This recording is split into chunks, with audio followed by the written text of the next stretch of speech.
We're gonna start with MK.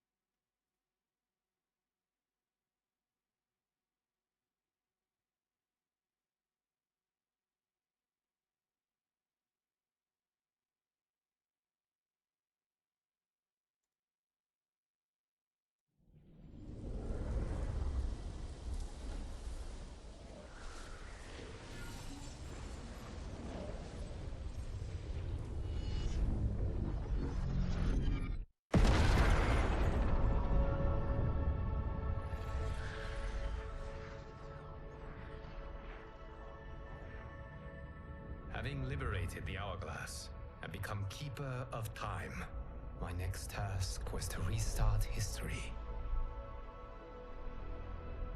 Not beholden to past events, I was free to craft a new era. It was with humility and restraint that I approached this blank canvas.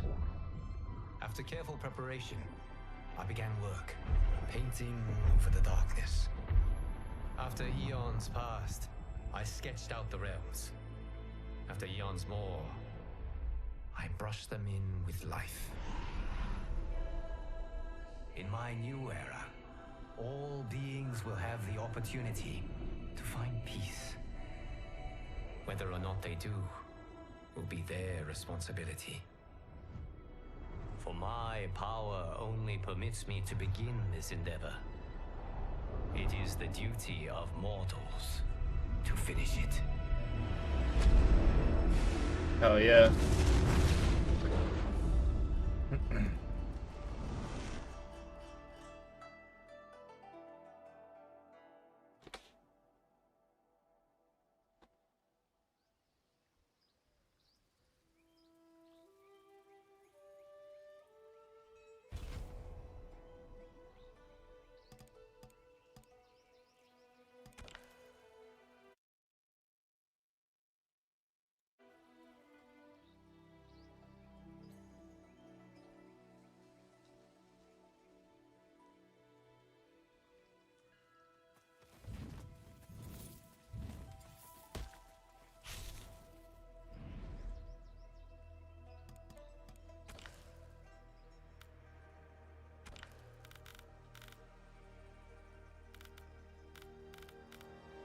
Whose ending should we do?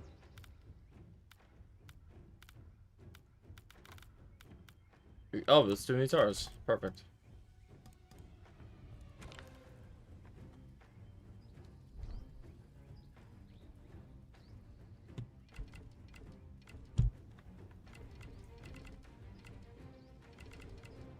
We could do Novice. Quick little warm-up tower.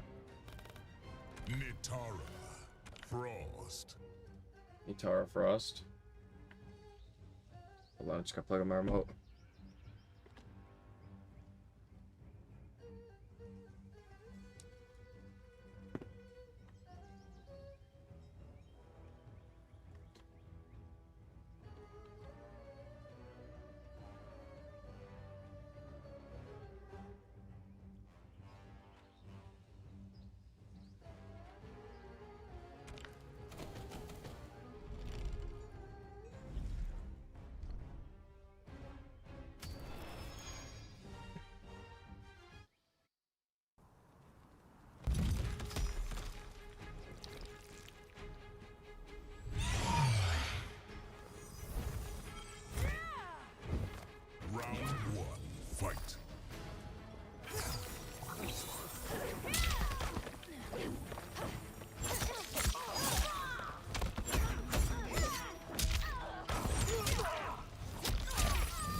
potions.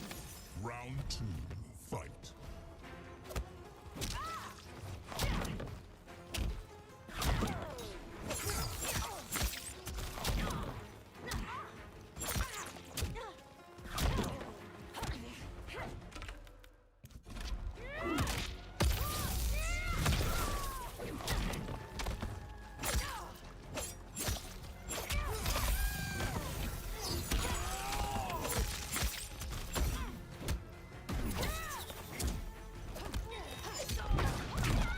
You are weak.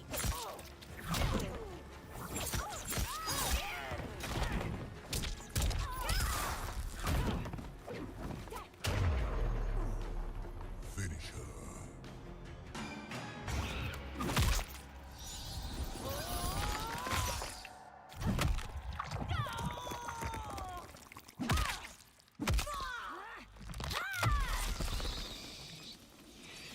Fatality. Nitaro wins.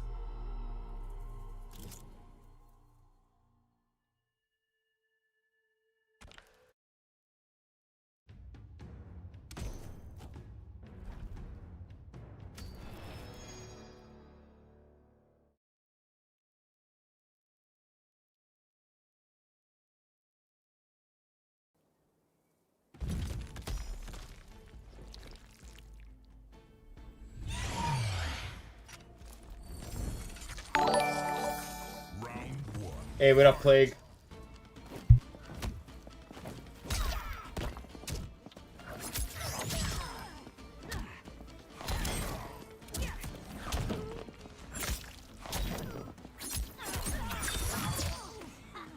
Can you make a video about Tap Wizard 2? What the fuck is Tap Wizard 2?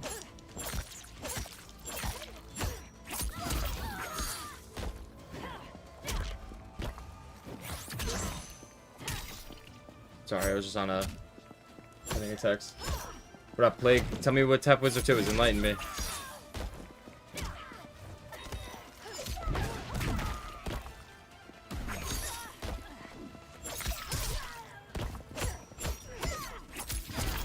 No, no, no, no. Get off me. No way. Bro, I swear, I gotta learn some better Nitara combos.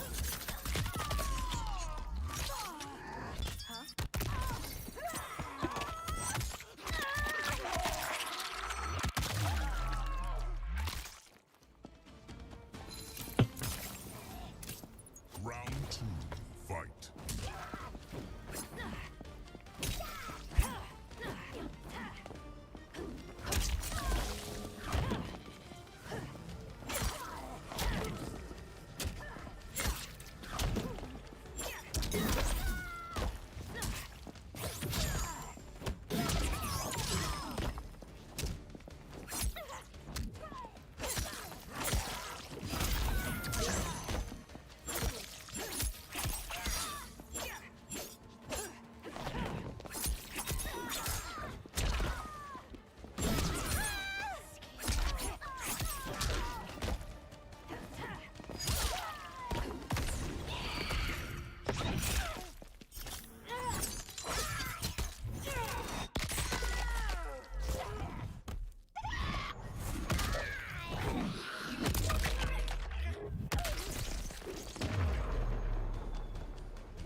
Do you watch everything on Netflix? Final round, fight.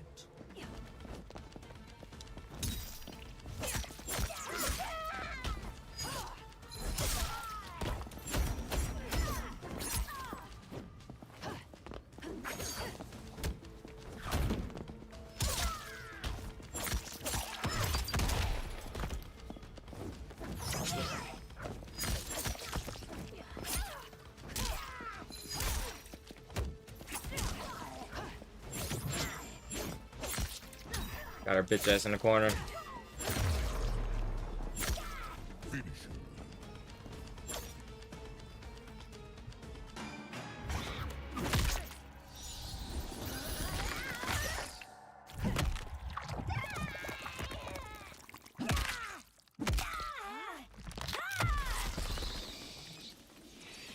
Fatality.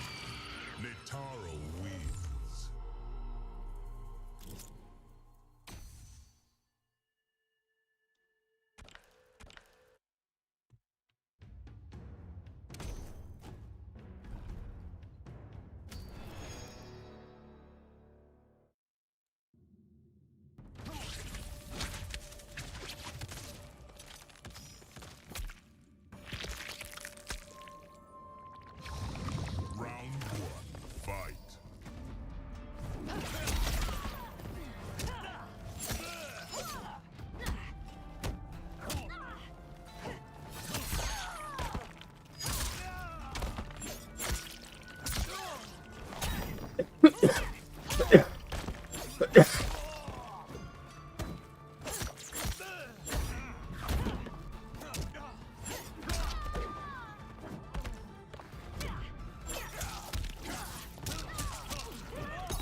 Damn.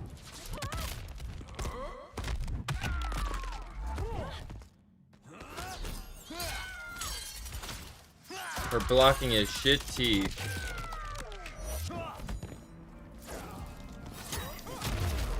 Oh my god, Jax, bro. Coming in hot. It's not over yet. Round 2. Fight.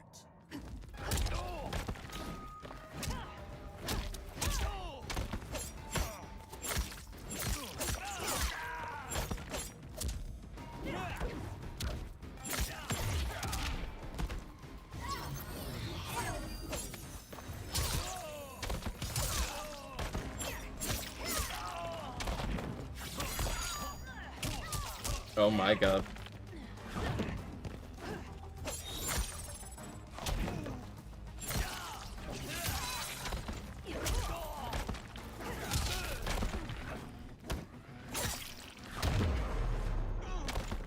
Got his ass. Final round. Fight.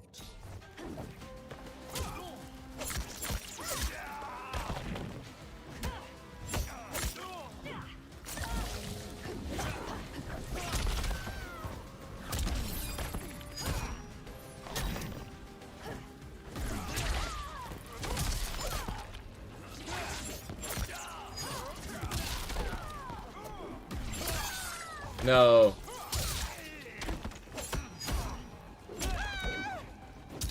No, that combo's dirty. Bro, Nitara's mech clunky, bro. Oh, that's a good move. Oh, you can do it in the air. Alright, that's a good move. I gotta remember that. Everything starts with a Y. Everything that comes off with a Y.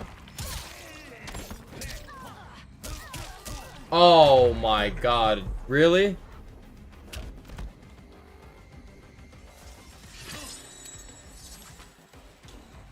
Kung Lao wins. I get to retry. Nice.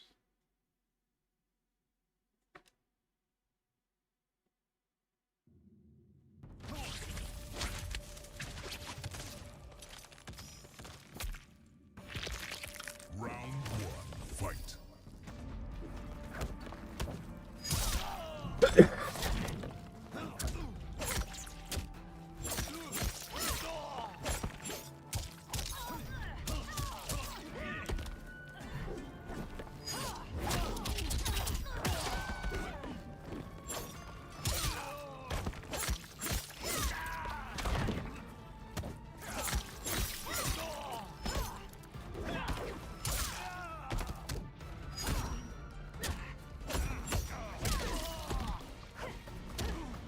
Stand up, fucker.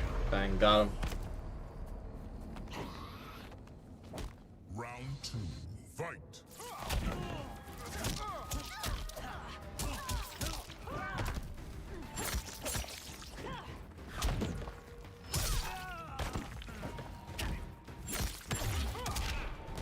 Oof.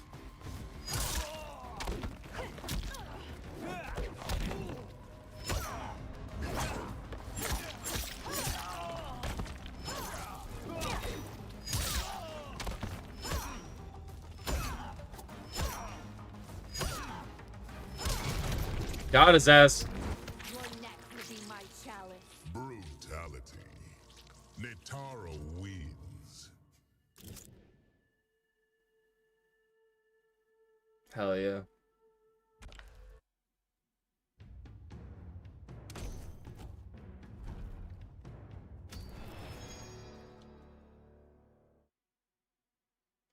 Mortal Kombat.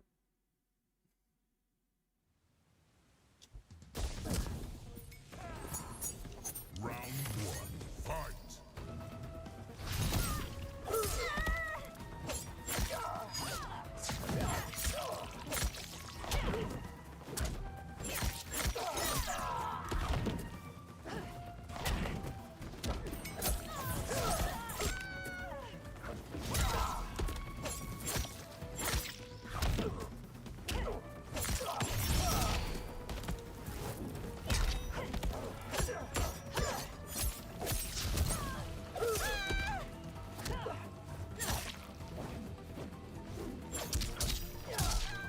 Come on.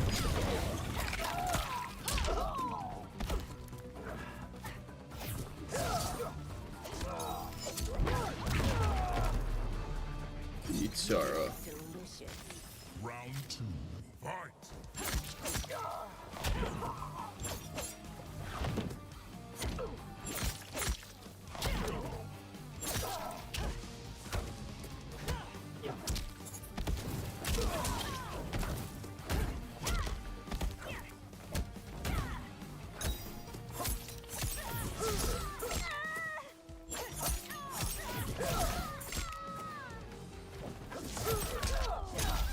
Oh my god. Bro.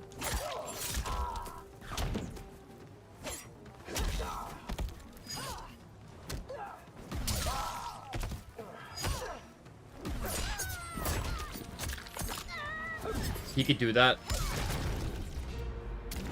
But I can do that. Brutality. Netaro wins. Why did his head do that weird spin?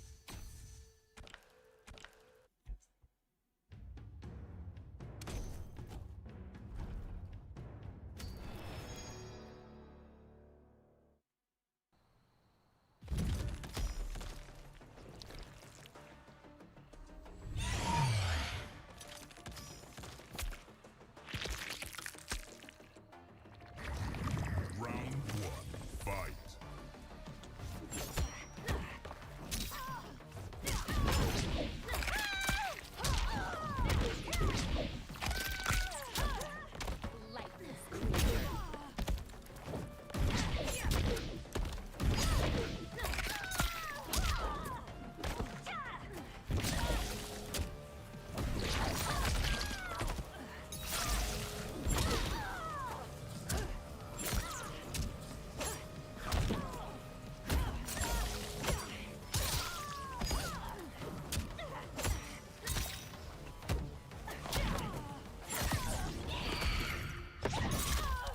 Bro.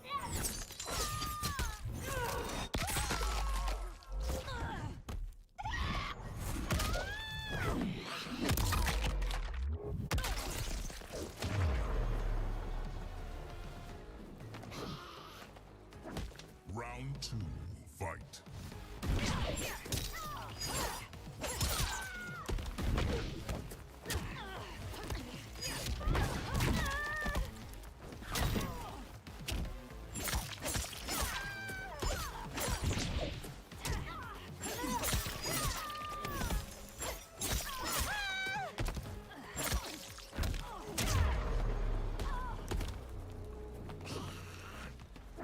Final round. Fight.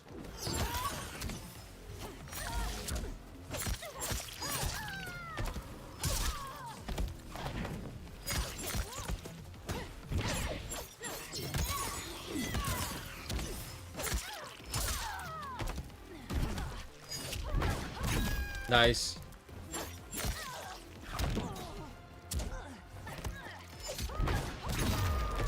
Finish him. Bang.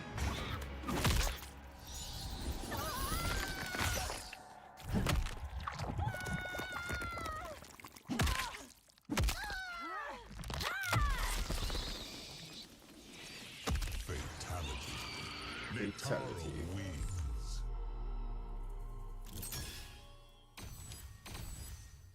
Nice. Nitara brutality. Sick. Shinnok.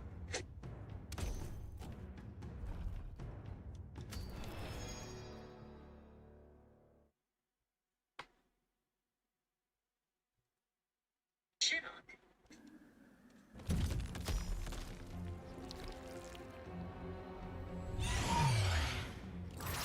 Round 1. Fight.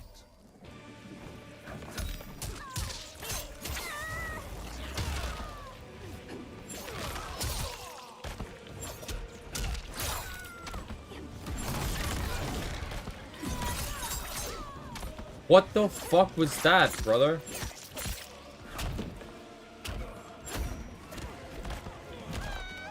Bro, what the fuck is Shang Tsung on? Get the fuck over here. One guess.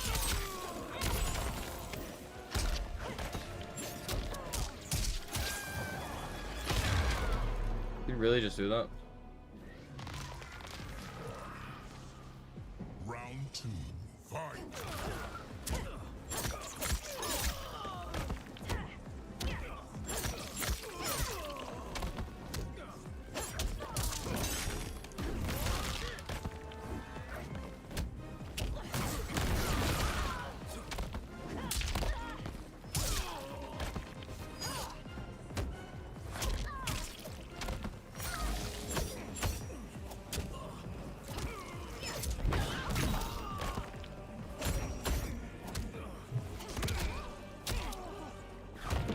Fuck off. So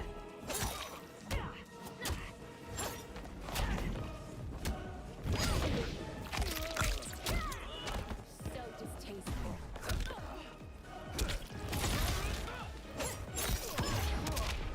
No.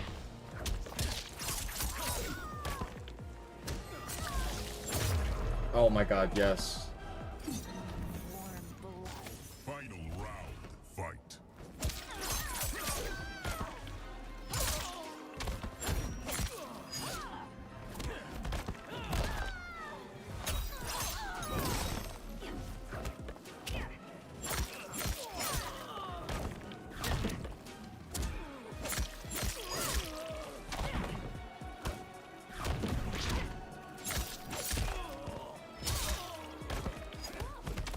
Fuck off, Shang Tsung.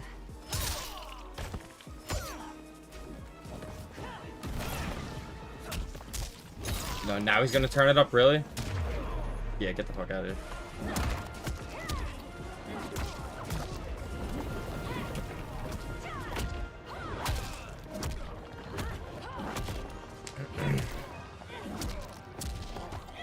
Nice.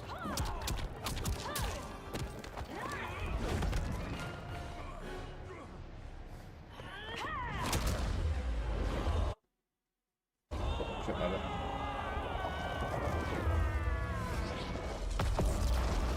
Let's see the Nintara ending. See how that goes. Quan Chi's plot collapsed. Along with it, my plan to secure new beings to feed my starving people.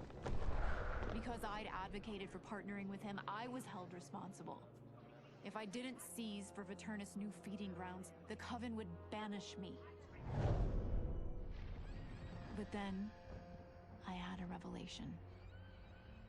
I didn't need to conquer realms to feed my people.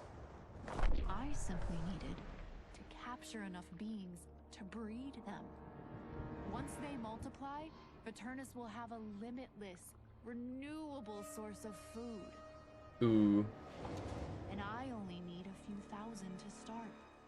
A number so small compared to the billions in the realms that no one will notice as people go missing. That's fucked up. But it will be more than enough to establish our breeding stock and feed a ravenous Viternus.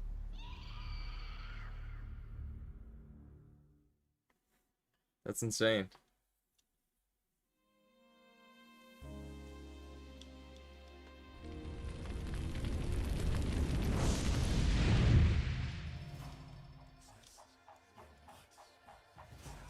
Alright, chat, let's go again. Or let's head to online, I guess. Ooh. That's sick.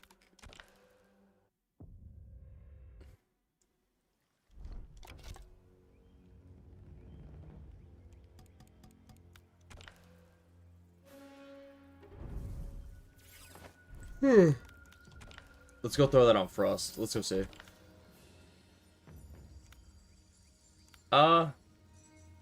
Sure. Yeah. That's cool.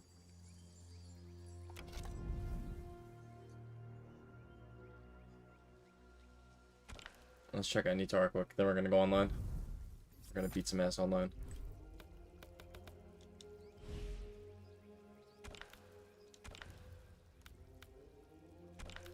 New colorway. Eh. Nah, I like the one we got now. The one we got now is sick. Yeah, son. Shit's sick. And those wings are heat. Those are cool too. Nah, we like the ones we got. Looks dope. Definitely looks dope.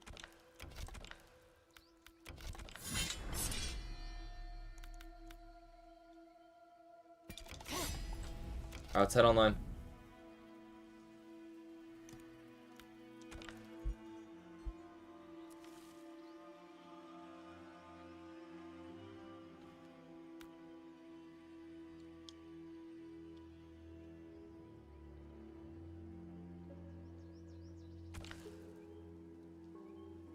Let's look for a rank team.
Go Nitara.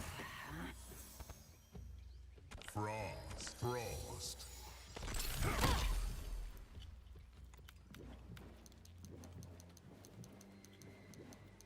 Corrupted forest. We've turned back every Vaternian incursion. Conquest is no longer our objective.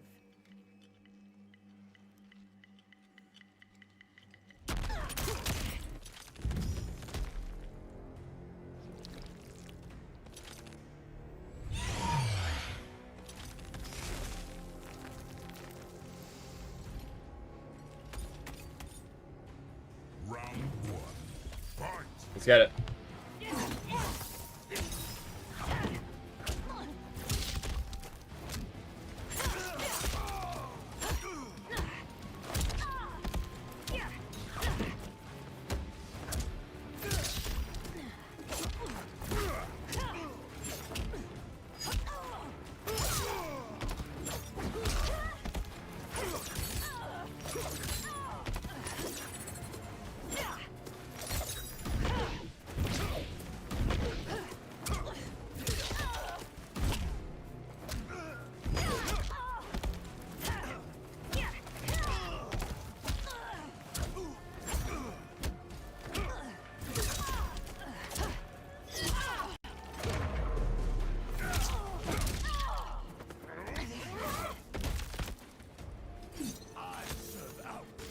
Round two.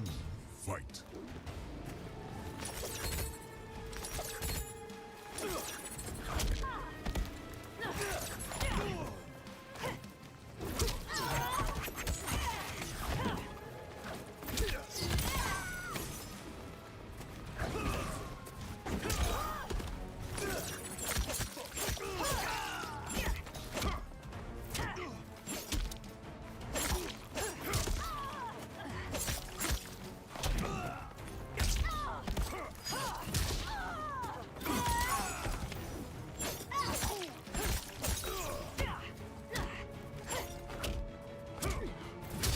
No.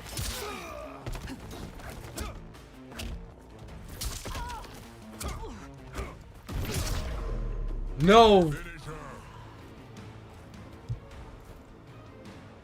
Damn it.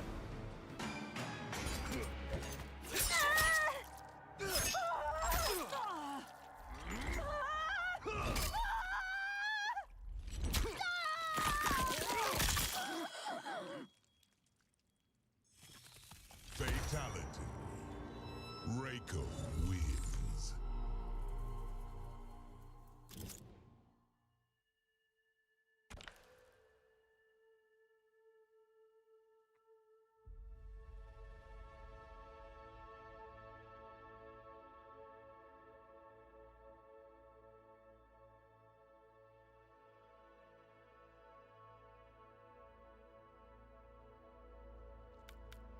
Find a new opponent.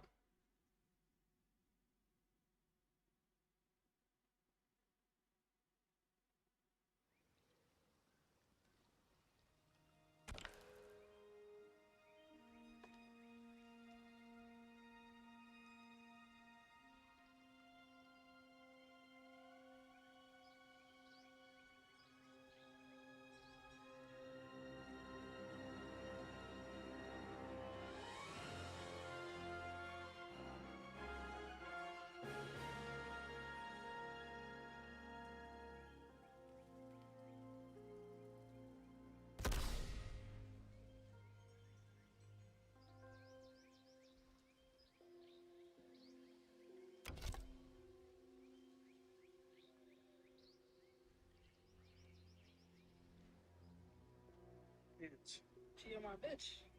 How about you? I'm cheating and raping her grandpa. Who rather? Building right in front of us. It's a mentality. It's just like we got to watch Wembanyama's block, but the turnovers.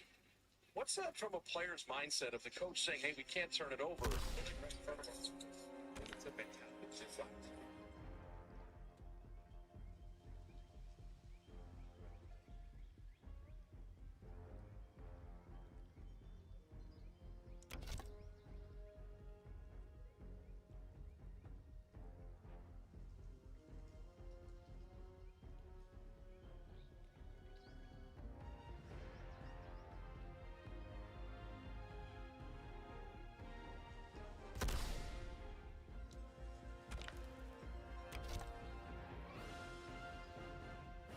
Everybody declines.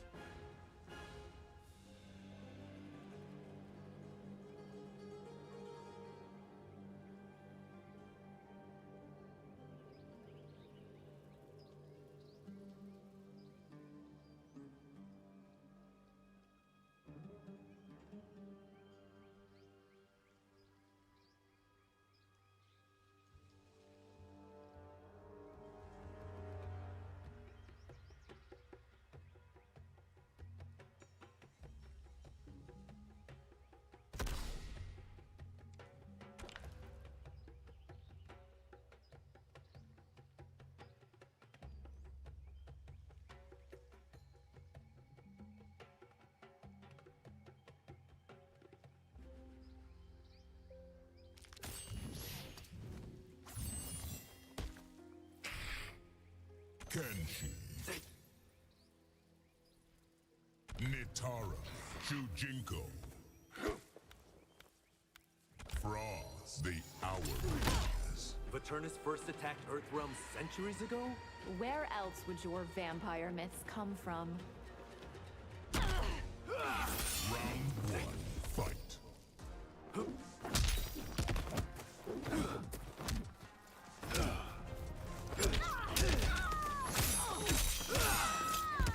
Watch out. Let me get him moving.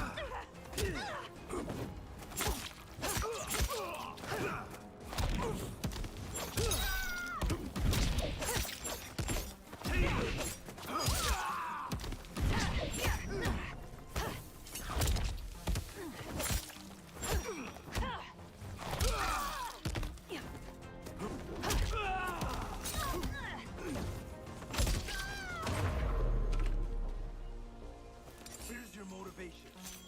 Round two. Fight.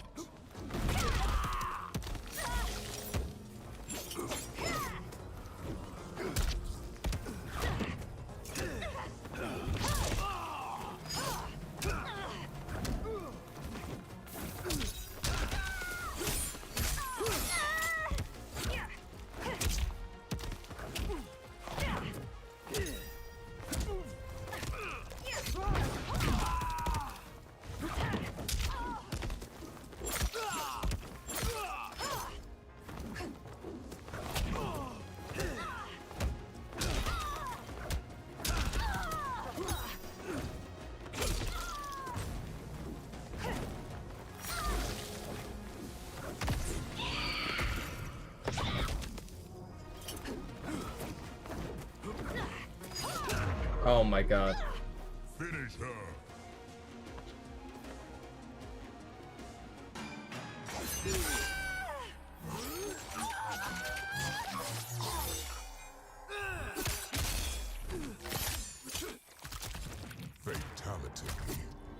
And she wins.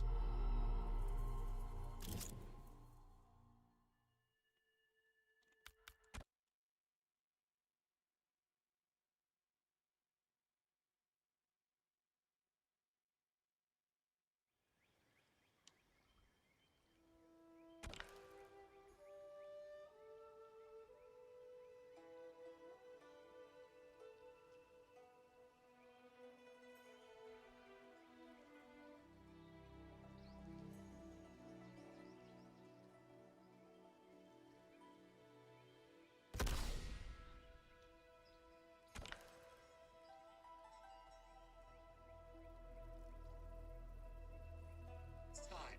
1 second left in the clock. It's time. 1 second left in the clock. They're trying to chat.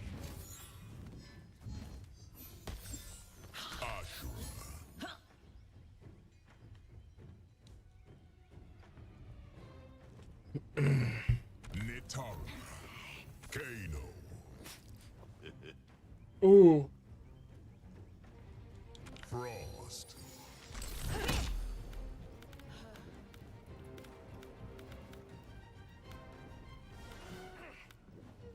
Ying Fortress. I'll steal Datusha and kill you with it. You are welcome to try.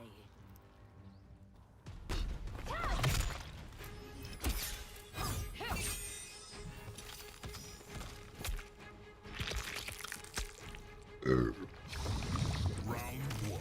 Fight.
Round 2. Fight.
No. The Turnus will fall. Final round. Fight.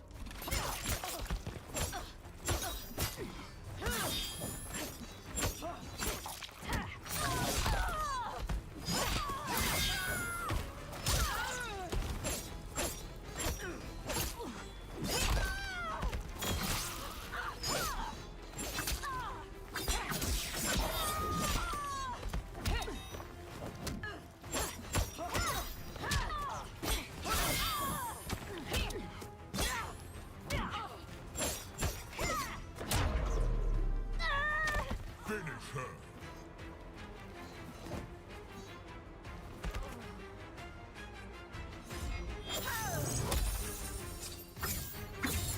Ashra wins.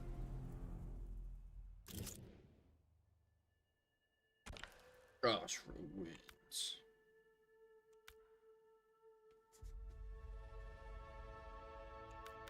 Let's go next.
Waiting for a match shot.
Opponent declined, of course.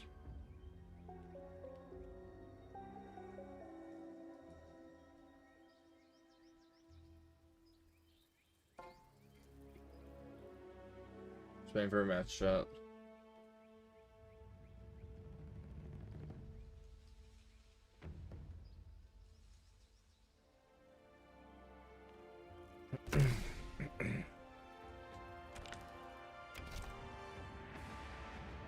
Another opponent declining. Sick.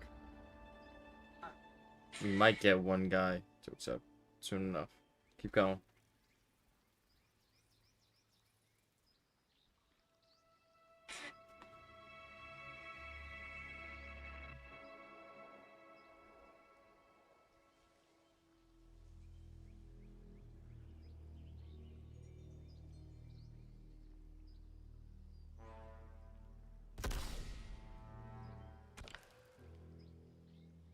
There we go.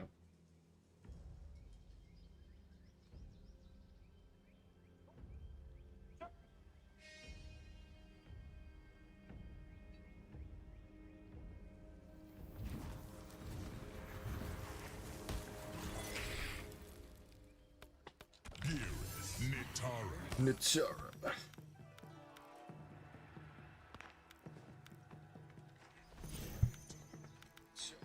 Frost.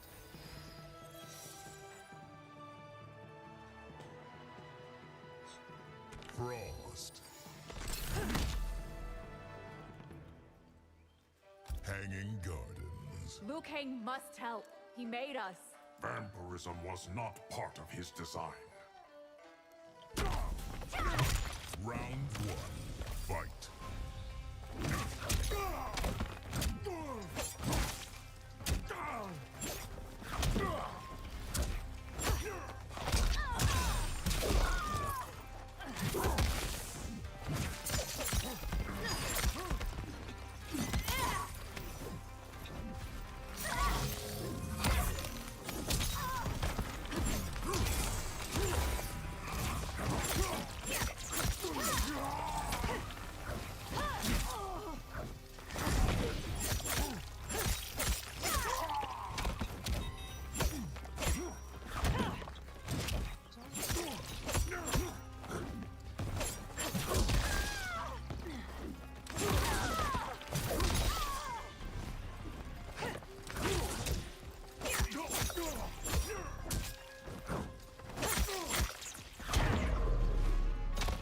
Good. Round two, fight.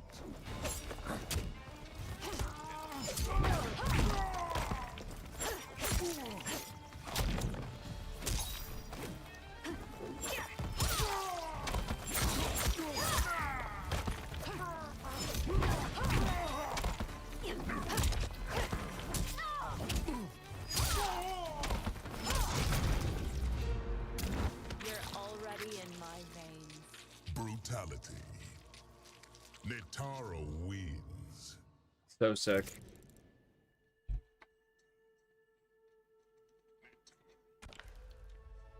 So sick.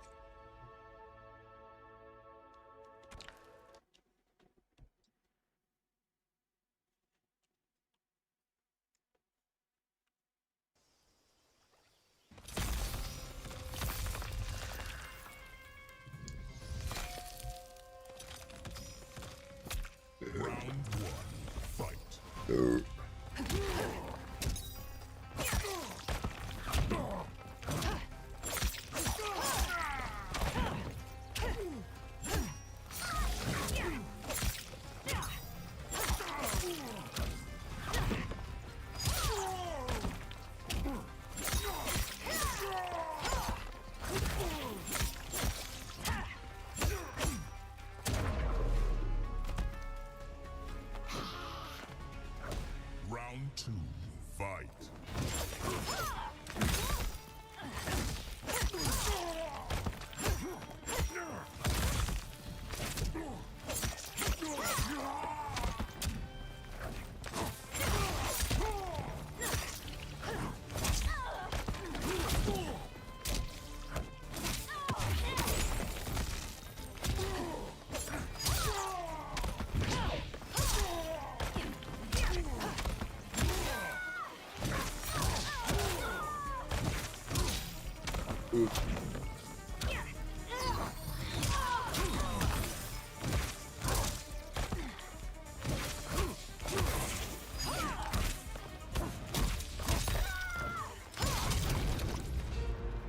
I did it again, chat. Brutality. Alright, I gotta go get a glass. Give me one. Netaro wins.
Close that door.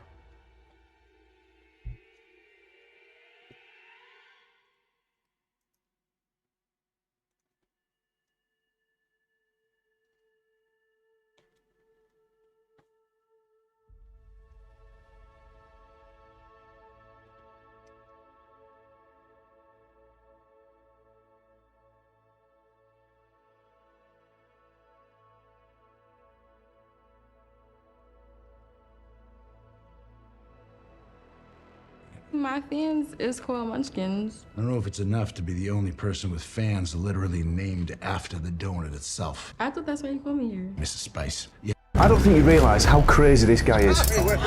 He's one of the greatest magicians of all time, who also does these super dangerous endurance stunts. But where's the line between what's real and what's a trick? That's real. That's not a trick. And how is this guy not dead? Good question. Because I've performed a lot of magic in my time, and I know for a fact that there's clearly some form of actual danger to these stunts. Take his first one. I was buried alive in the coffin. I'll see you in about a week, I hope. What's the worst that can happen? I don't know, maybe oxygen deprivation, vital organs failing, coffin malfunction, the glass breaking and then getting crushed in a very well televised manner. And that's the tamest one. Some of the stuff he's done since then makes that look like child's play. I froze myself in a block of ice for 3 days and 3 nights. I stood on top of a 100-foot pillar for 36 hours. In London, I lived in a glass box for 44 days with nothing but water. Like, this is some out there stuff. We ain't talking about your run-of-the-mill card tricks here. Were there any of your performances that you thought were going to be very difficult that were easier than expected? Nope. Nope. Even the small-scale stuff is out there. My advice would be not to do this trick. And would I take your advice? No.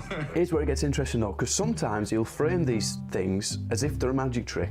See how it looks like it's really starting to go in there? As if it's an illusion, but he's actually doing it. This isn't a trick. You're just sticking a needle through your arm. And then you think... He stuck a needle through his arm. You saw it. You saw it. Well, is he doing it? But he couldn't have, because no one would do that. And that, my friends, is a ballsy double bluff. Some of the things you're doing, they're just insane endurance and mental exercises. And then other things you're doing are what you would consider magic. Yeah, how do those two worlds collide? There might be some method behind the madness here, though. The things that I like are things that look impossible but are actually really being done. And to properly explain, we need to go back to the early days, back when TV magic looked very different. But most of today's magicians, they're old, they're beat. Back when it was all big, glitzy stage illusions, proper corny, proper... bleh. If somebody could really do magic, they wouldn't really have big patterns. Here there's no boxes, no stages, no sets, nothing, just people. So if you take magic and you put it in rough, real environments... Jack of clubs. That's really interesting, more than the tricks. See, I could do a classic trick, for example, the 3-card Monty, where the idea is you always got to keep your eye on the queen and you'll always be wrong. It's a lovely bit of sleight of hand, a great trick. But really, why do you care? Well, you care because a trick like that gets a reaction like this. Now you know what to follow. Okay, so I do this. Where's the queen? Here. Oh, no, you just... Hold on. Let's do it again. See, Blaine was the man who realised that what matters most isn't necessarily the trick, but the audience and their reaction. Suddenly, magic felt very different. He's made magic cool. Oh my God! It's these tricks where, like, I'm right here. I don't know how you're doing it. He explodes onto the scene like a firecracker of charisma. Bang, bang, bang. And if you're thinking, well, that doesn't sound like the David Blaine I know, good, you're still paying attention, because at the start, he wasn't exactly full of flamboyance, was he? I guess it's magic, you know. I'm just a showman. If anything, he came across as a bit odd. That's just you. The eye in the hand. People think that you've signed some type of deal with the devil. But it wasn't accidental. Even though I act like I'm not reacting when I'm done doing magic and you see people reacting, I live off of their reactions. And it's not accidental how Blaine's act has changed over the years. During early YouTube days when all the tricks were kind of being exposed, I started thinking it would be really interesting to figure out how to do things that are real. See, in the early days of the internet, before magic exposure was such a big thing, Blaine was mainly doing pretty standard card tricks on the talk show circuits. So you can see that. Right. Cards go right on top luck. See what happens. But now, all his recent talk show appearances have involved some sort of weird, crazy stunt. Part of their goal is to obscure, to blur the lines between reality and what they do in magic. I mean, there is an argument to be made that him being a magician that does tricks does take away a little bit of the credibility from the endurance stuff. The idea that, you know, last week I was doing card tricks and now I can hold my breath a really long time. Yeah. Just seems nonsense to me. But you could also argue that his magic is improved by the endurance stuff. That's what makes him special. It builds even more mystery around him because he actually is doing stuff that people think is impossible. He'll happily train himself to fly 25,000 feet in the air, carried only by balloons. So yeah, of course he can swap a couple of cards around. The man's on another level. That's crazy. But David Blaine isn't the first man to take this approach.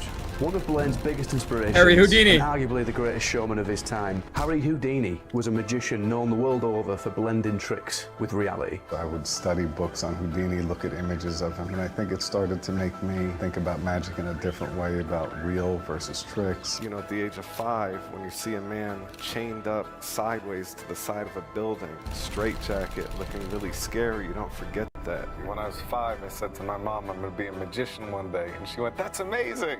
In fact, the more you learn about Blaine's childhood, the more he makes sense as a person. My biological father, he overdosed on heroin and died, so I never really knew him. My mother had a very difficult life. Because it was just me and her, she put everything everything into her boy. She was a school teacher, and she came from a very powerful family. She grew up from a very wealthy Jewish mafia family. That kind of corrupt money, she didn't want to be a part of that. After a suicide attempt when she was 18, and I think she left her family, left everything. When I was about 5 years old, my mother gave me a deck of cards, and I would carry it everywhere that I went. We didn't have much, so Nice. the deck of cards meant the world to me. And when David learned his first trick with that deck of cards, it was his mother's reaction that started it all. I do the trick, and my mom goes crazy.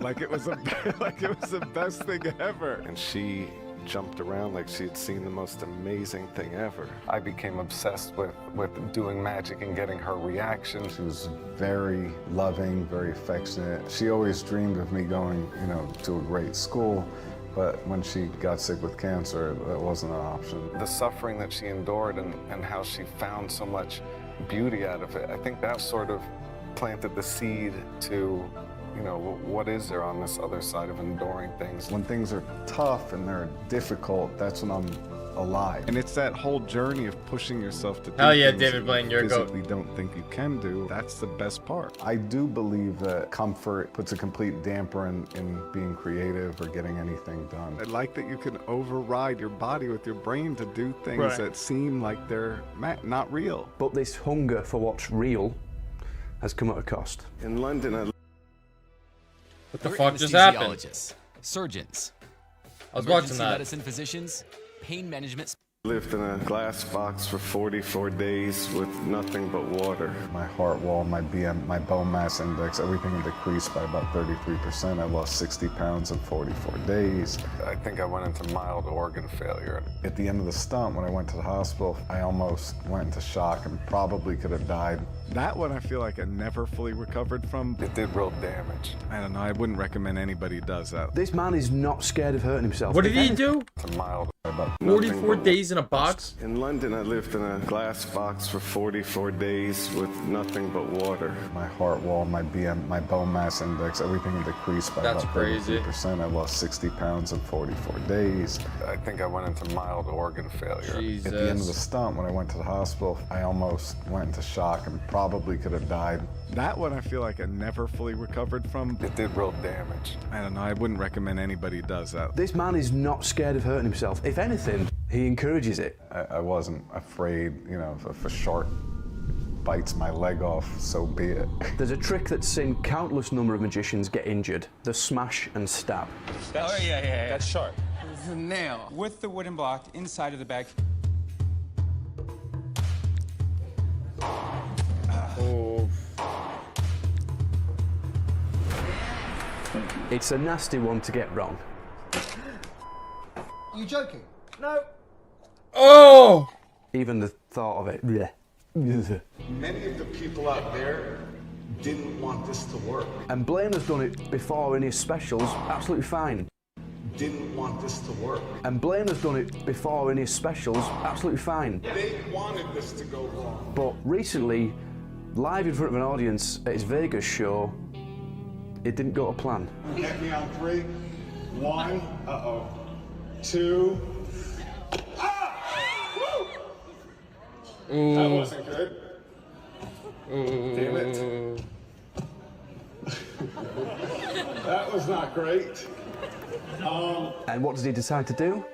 He cleans up the blood and carries on. And our man David only decided he liked the trick after he hurt himself doing it. And before we look at Blaine's most dangerous stunt, the stunt that led his top consultant to quit on the spot. David, we're not doing it again. Of course we are. We're not doing it. I quit. I'm telling you right now. We need to thank this video's sponsor, One Ahead. In fact, you've just been looking at one of the 200 odd articles in the back catalogue. See, One Ahead is a weekly magic newsletter keeping 15,000 magicians, well, one ahead. And all the news and the basic content, that's free, but the good stuff, oh, that's members only. We're talking instant access to the entire archives, including secrets behind your favourite magic shows, exclusive interviews, techniques you won't learn anywhere else, as well as a load of trick tutorials, which are honestly really good. There's a lottery prediction trick with a self-working method that's just mind-blowing. There's all sorts of goodies, but Get honestly, the fuck out of here with this shit. when you use my, make sure magic news. David Blaine injured himself on stage again. Do not attempt to duplicate any of these dangerous acts that you witnessed during the show. Do you feel like the audience sort of kind of watches to see if something will go wrong? I think there's a percentage of people that do. As there is a significant risk of injury or even death. 'Cause I know I would be there waiting to see something go wrong. 4, 3, 2, What went wrong? 1. He falls 9 stories high into a load of cardboard boxes. He then suffers a, quote, horrific shoulder injury, but rather than end the show, he gets 5 doctors out of the audience, and over the course of half an hour, in full view of the audience, they've managed to finally pop his shoulder back into place. Except 4 minutes later, it then pops out again. So Blaine finishes the show with 1 good arm, which includes, by the way, a 10-minute underwater breath hold. Granted, you don't need your arms to breathe, but still, at this point, it's almost comical. And full credit to the doctors who helped out and his team that are always there on standby. How? I say always. There was that one time. Let's talk about the bullet catch. The most dangerous trick that's ever been done in show business. And Get this the one is dangerous. 12 magicians that we know have died doing the bullet catch. The most famous one being a magician called Chung Ling Soo. He was in London performing the bullet catch, and the bullet catch went wrong. The gun fired and killed him in front of a live audience. And that, by the way, was an illusion version of the trick. Blaine wanted to do it for real. It's such a risk that I couldn't even get insurance. My advice to him from the start was not to do it. Exactly. And he did it for real. The method being, put a metal cup in your mouth, have a bullet shot into the metal cup. And he pulled the trigger himself. I think if you put a string onto the trigger, put a laser on a scope, and then, you know, and of course, he had to do it live in Vegas in front of 20,000 people. If anything goes wrong, it will be a disaster right here and right now. The part that I didn't really what's wrong with him? Was building a better mouth guard. Blaine's lead consultant, an amazing magician himself, as he wind, he already had his doubts. I have to admit that's something that I still don't fully understand. This idea of putting your life on the line. And lo and behold, it didn't go as planned. I'm very nervous. You are?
We've been discussing is the old David Blaine. Now that I have a daughter, I don't even want that risk anymore. Watching her grow and learn and supporting that, that's my priority now. And although he's still getting injured, maybe this is more of a calculated risk. You did it! This is all for you! Because none of these stunts are going to kill him.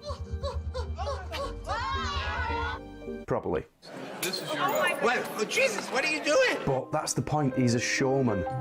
Probably the greatest in the world right now. And there's clearly a lot of thought gone into this. I think most magicians, including myself, become all consumed in magic. You clearly love what you do. Yeah. Maybe this isn't the paradox. Maybe this is what he wants. Whether you think it's real or it's a trick, maybe none of that matters. Maybe what matters is the fact that we're even talking about it. True.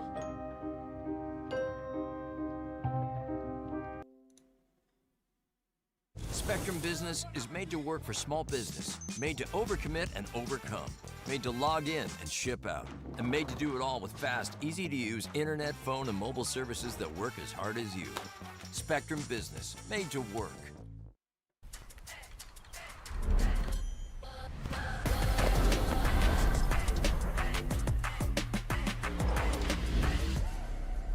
David Blaine. Bro, what's up with these fucking ads? I ain't buying no Fitbit. The Joe Rogan Experience. The mind forces the body into moving over and over. I actually have a die on me. Why do you walk around I didn't with a die even on veer you? this story for this reason, but I do have a die on me. Have you practiced with dice? No, yes, but I'm terrible at it. So, or do I? I do have a die. But it does make sense that if But you no, but I look at can't- what that is, that's a physical thing, and then if you develop a touch, you develop a feel, you do something over and over and over again. Well, this is different. But here, look, take the die. Okay. And can you like put it between your hand or whatever, like Okay.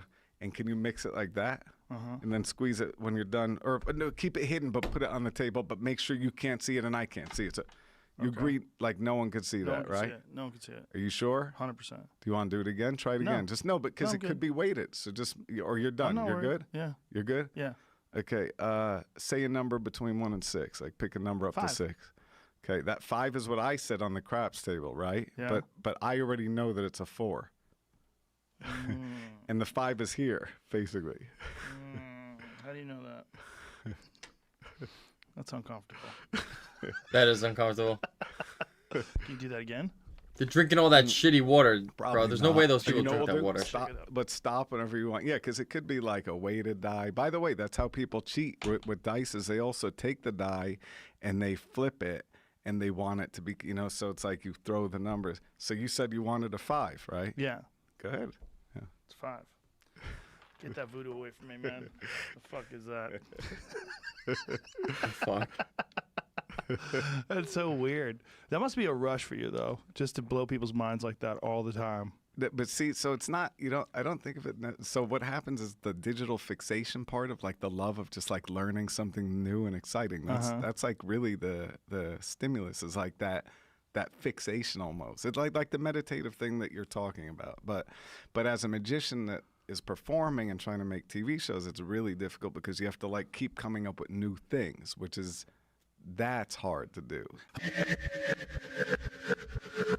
Yeah, I don't think you realise how crazy this guy is.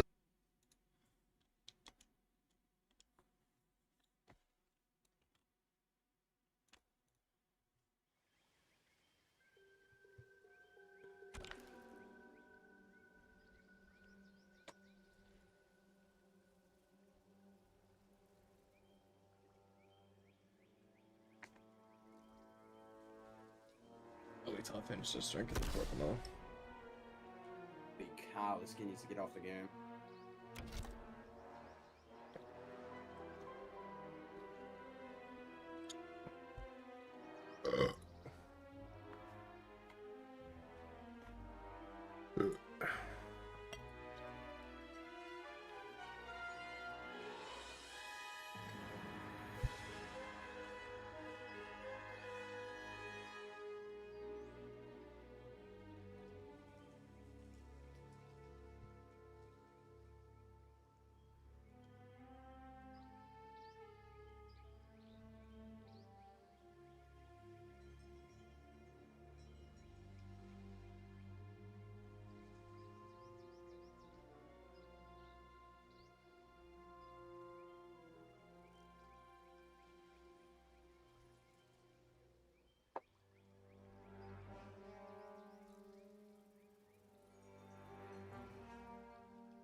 Does anyone want to fight?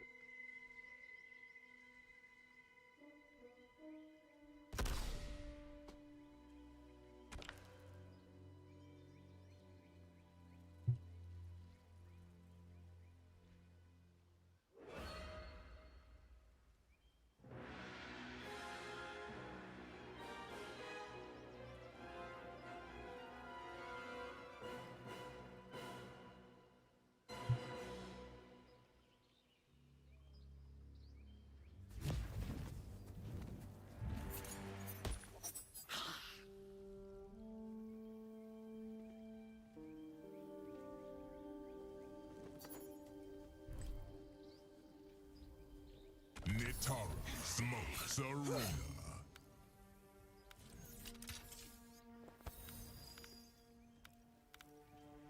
Frost.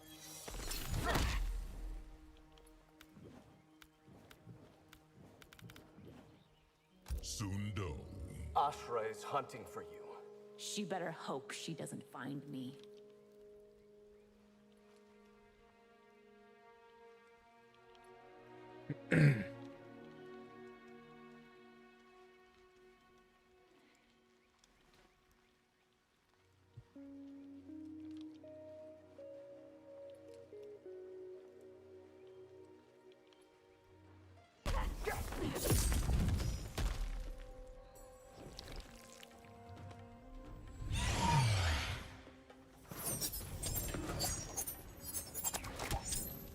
Round one, fight.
Round two, fight.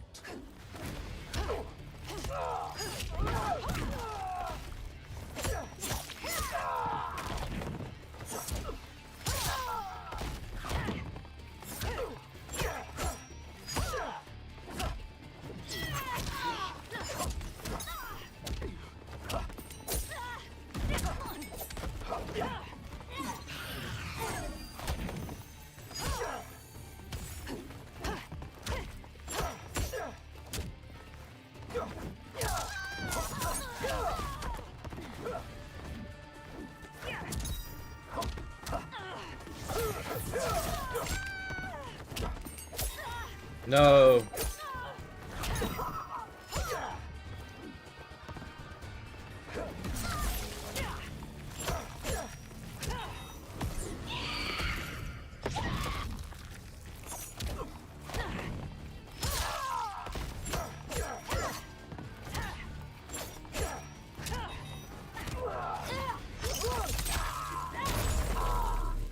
Finish him.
Johnny Cage.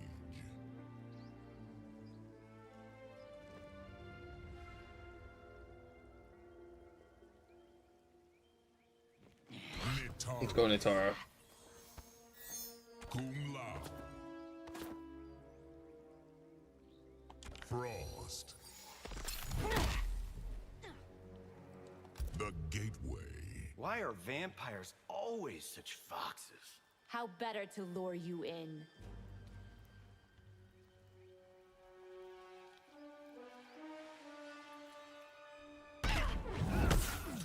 Round one. Fight.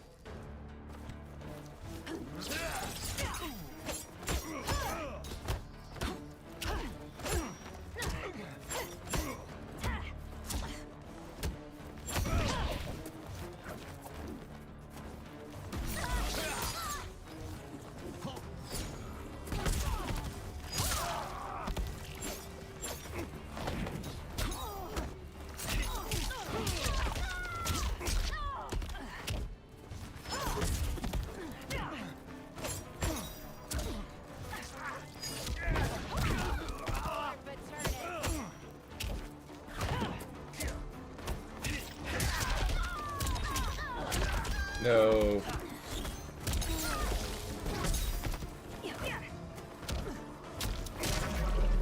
Holy shit. Think this is a game show? Round two. Fight.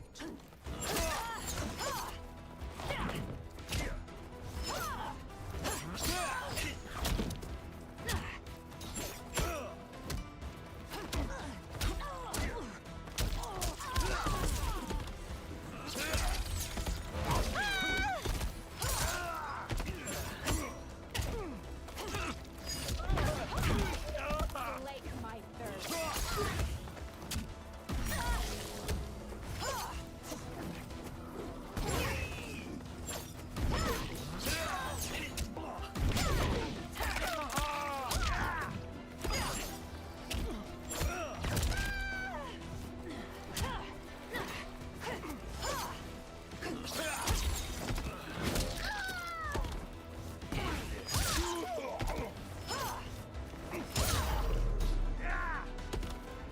You're dead to the world.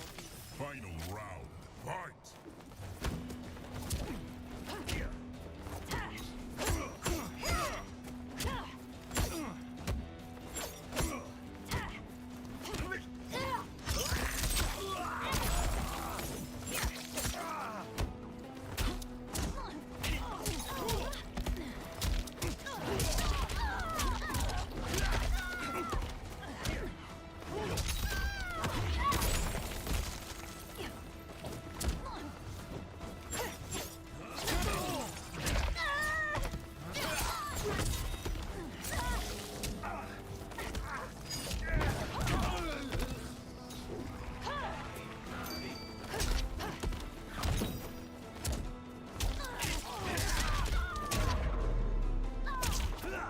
Fuck.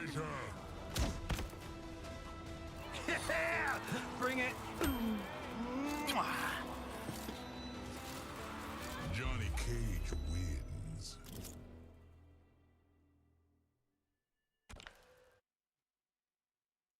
Let's go to run on Overwatch 2.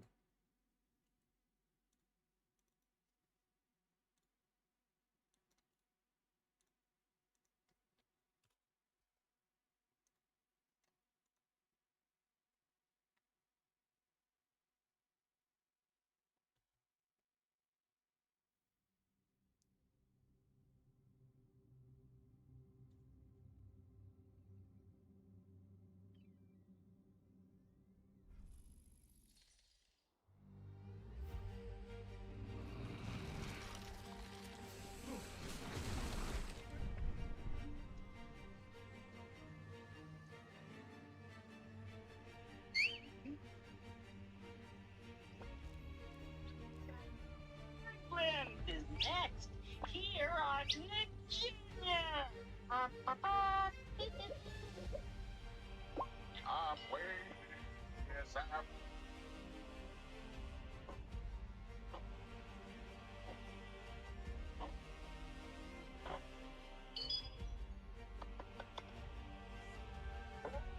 I'll try it. I gotta move, gotta move myself. There we go. That's better.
Our tale begins in Adler's Room, where the lord of the castle has called for heroes to come to his aid and defend him against the mad Dr. Like my Junkenstein. boy 76.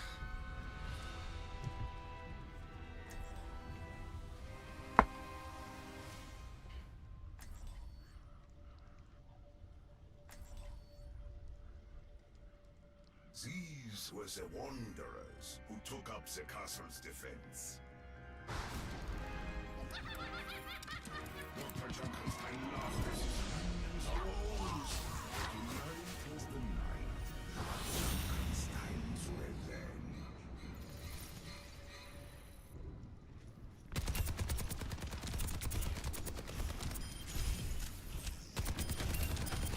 If we survive the night, this should be our last battle.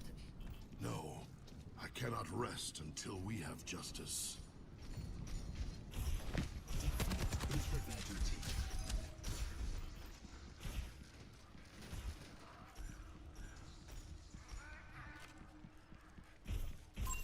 Eyes on target. That one's confirmed. Dark prisons coalescing in the east. The rocket gotcha. Here comes for your souls.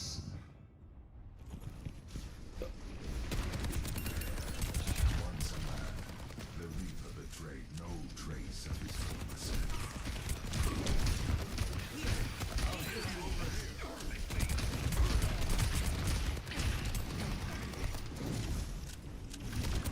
The monk banished the Reaper, who faded into the night. At last, the Reaper's curse is lifted.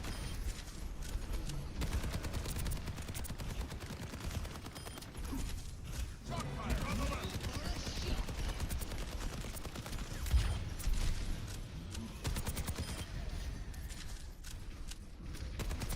They're coming from the left.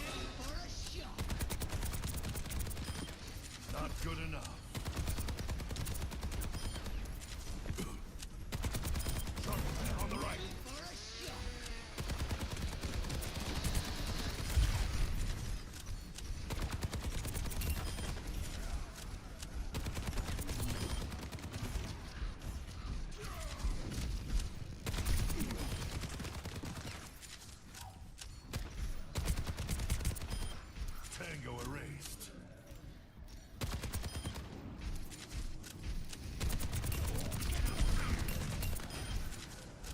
doing this for years. Who the hell are you? The ground shook as Dr. Junkenstein's creation was revealed. Go.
The Wanderers had beaten back Dr. Junkenstein's initial attacks. But their ordeal had only just begun.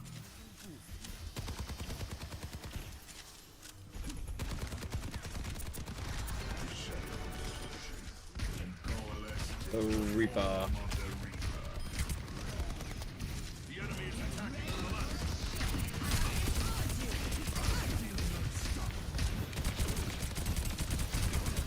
The soldiers struck down the Reaper and hope for the last time.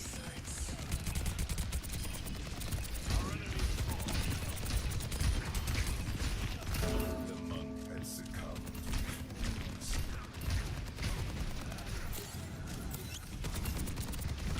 The Vikings struck down the Reaper. For the moment. Should have kept your head down.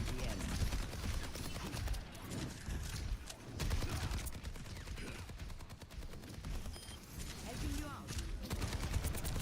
The air became charged with the arcane as the summoner appeared in their midst. That's a clean takedown. The dragon's fire consumes all.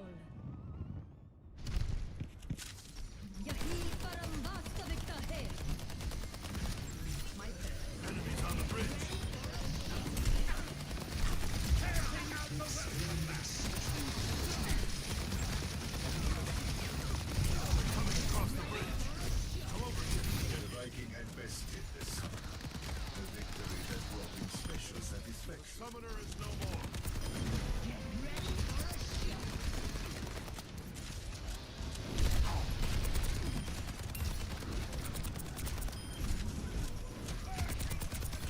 Justice delivered. A chemical boost is almost Nice. ready.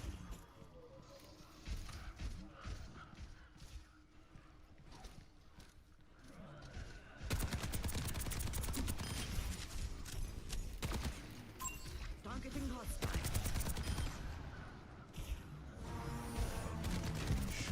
I have implored you.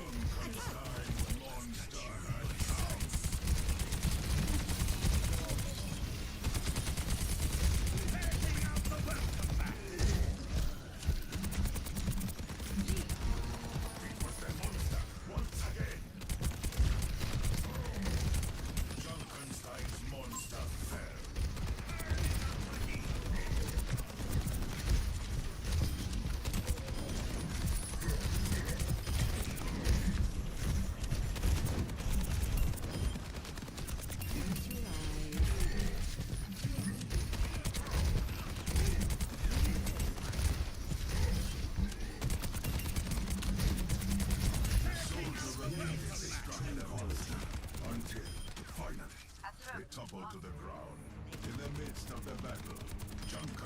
Orn's most powerful ally appear. My servants never die. I've got you in my sights. Dr. Junkenstein had made a progress. The ship is not ready to release him. The Vikings' battle was over. The monk's eyes closed as he passed from his world. Who needs healing? The alchemist let her scream. The monk had succumbed to his wounds. The Viking's body slung motionless to the ground. The relentless pace of Dr. Junkenstein's advance slowed. The worst were yet to come. Setting out the welcome mat!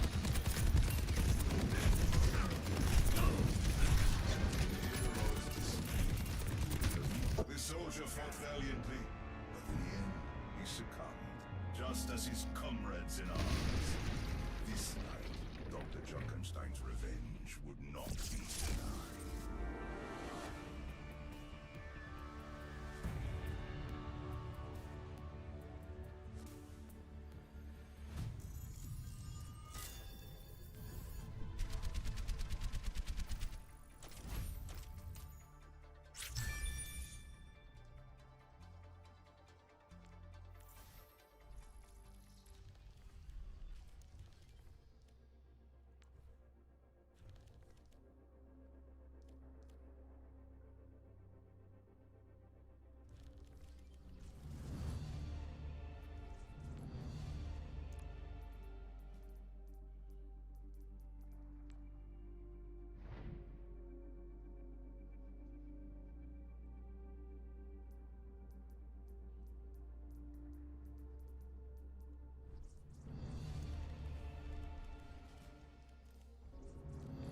Let's run open gift.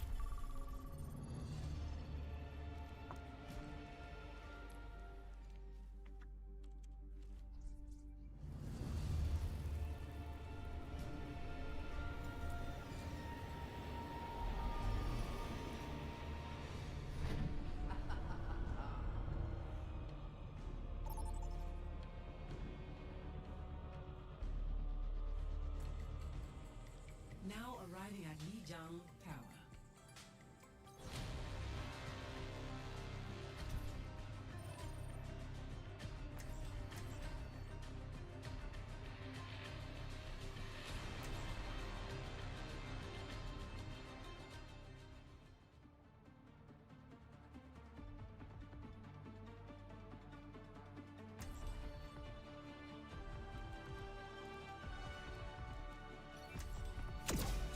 Carry my burdens alone. Your armor is interesting. What does it use as a power source? Planning to steal it for your own designs? Nice try. I was being polite. Frankly, it's a little primitive for my tastes.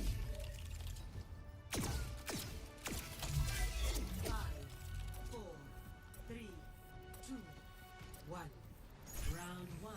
Capture the objective. Establishing the aerial position. I won't fail.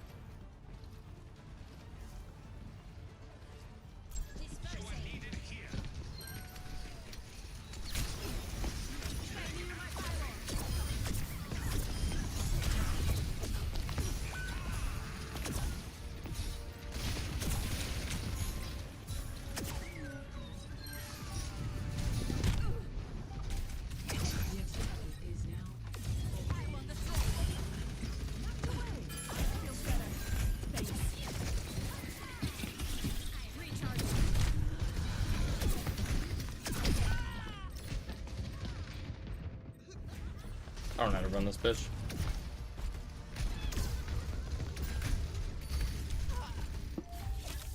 No, Let's give it I a try. won't atrás.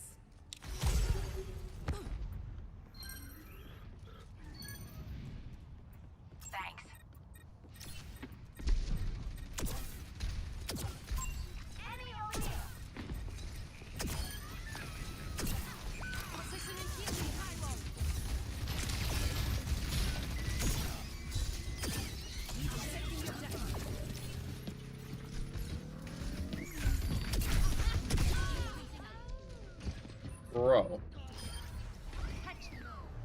In your support, you're so like vulnerable.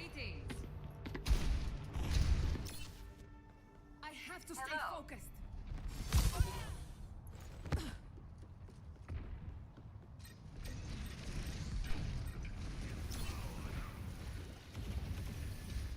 Healing pylon out. I'm taking off.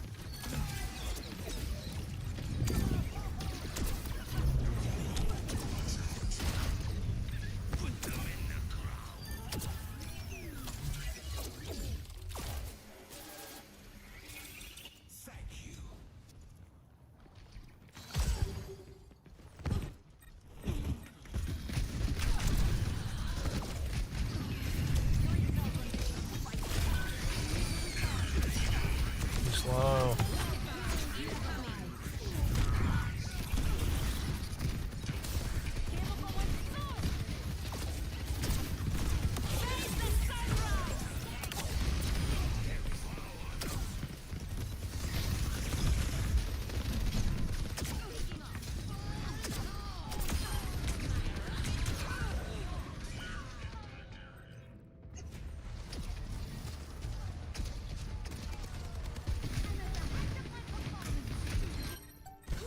We're in this together.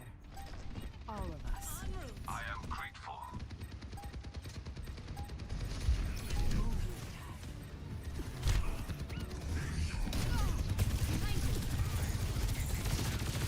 That's what I would. Hostile spot.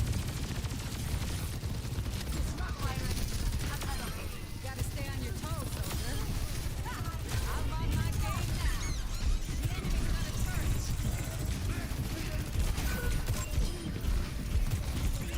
Enemy turret destroyed. Best round one. Kill the moon. Score 1-0.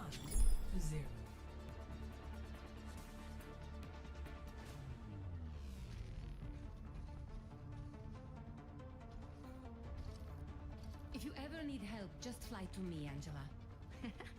Ah, my hero. You're like a knight in flying armor. Greetings. What's up? Hello. Hey. Greetings. 5, 4, 3, 2, 1. Round 2. Capture the objective. We're up to a good start.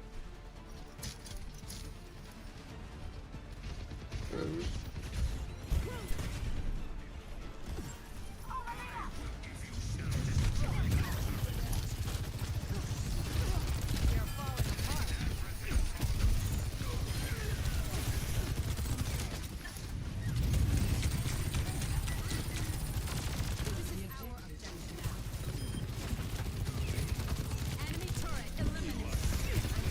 Rails empowered and ready to fire. Oh, thanks. Enemy turret ahead. Come on, Snowball. They need our help. Gotta slow the ball down a little.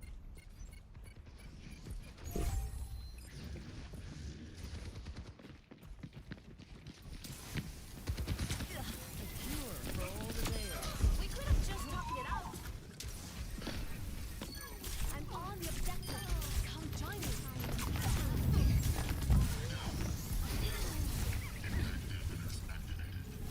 Enemy turret destroyed. They are vulnerable. You are safe with me.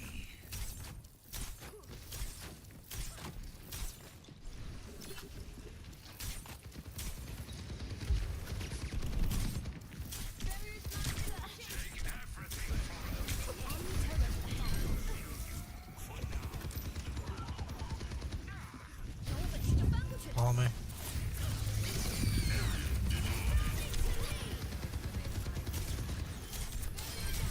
Nice, we got the ball.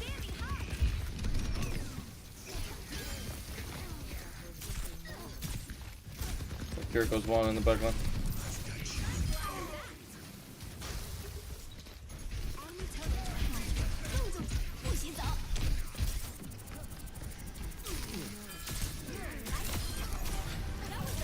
Nice.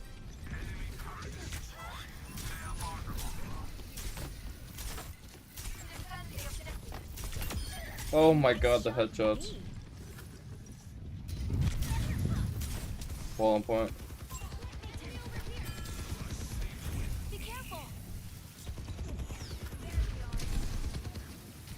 Heal.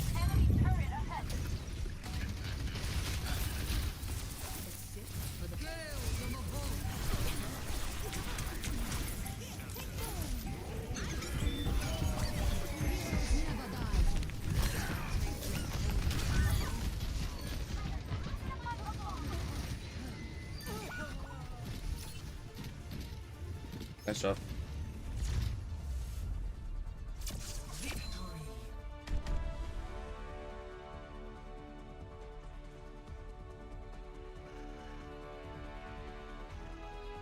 Play of the game.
Prepare your defenses. Select your hero.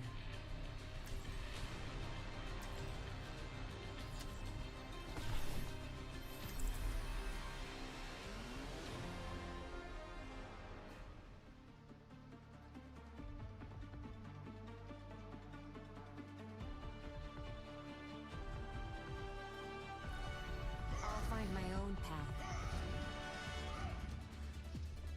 Watch your flanks. They might try something.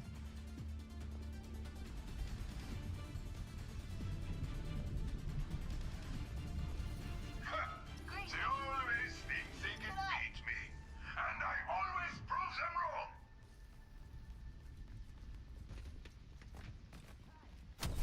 Helping those in need is its own reward. What's in?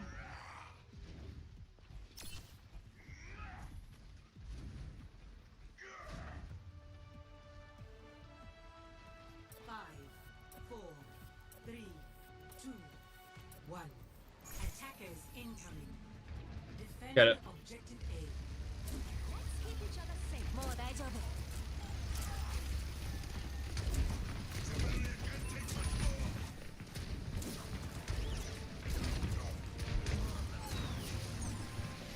W played for subscribing, definitely.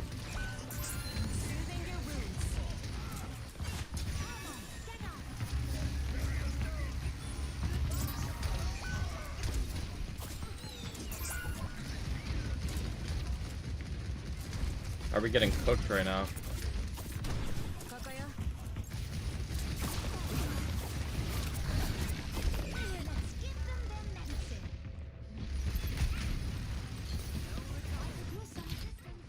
Just got cooked. Group up here. Pull back, get together. Objective lost. The pain.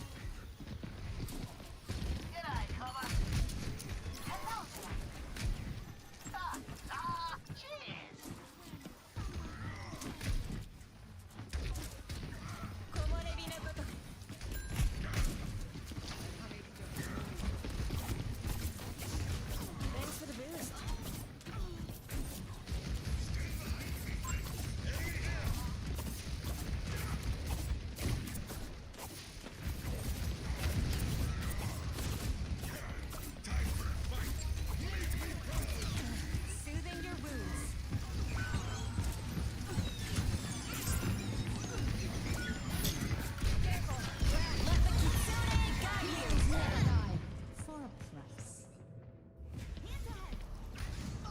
Jesus, I thought Braum was gonna live. Ladies and gentlemen, I don't give up that easily.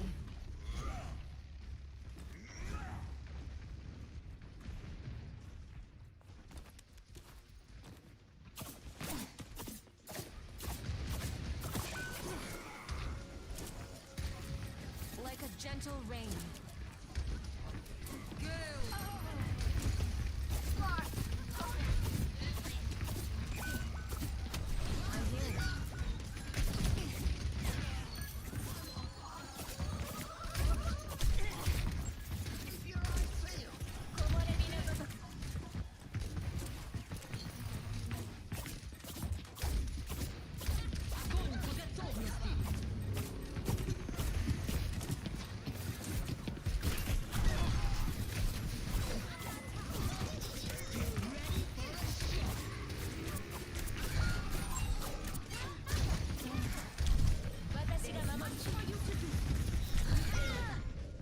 Damn, that bastard saw me.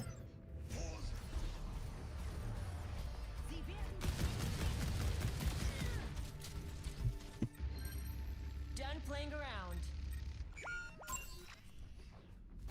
What's that? Has reached the Death Tyson.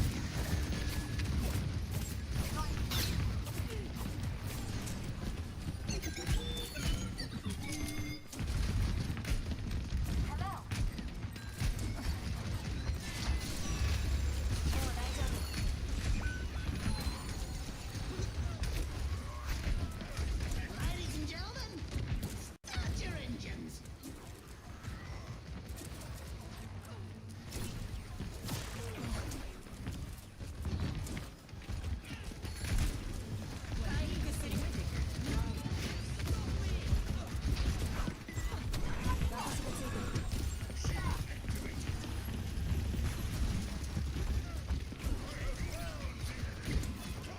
All right. Restoring balance.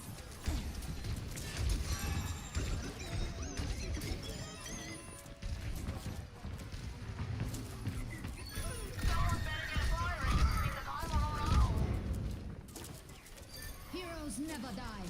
For a price. 大丈夫? Powered up. Nice. I'm here.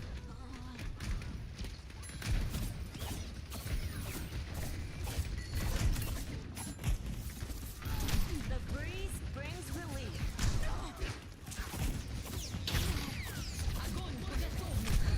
Let the kitsune. Jumping for my boys, let them fight. Ah. Time to try again. 私がついてる.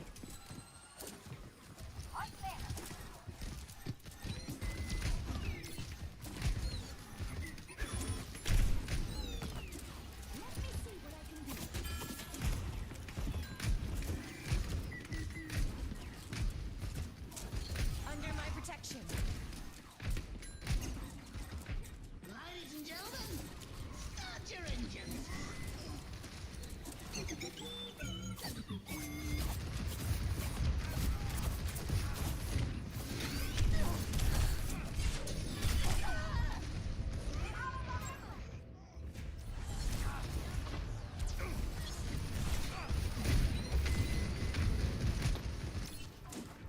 I don't give up that easily. 大丈夫?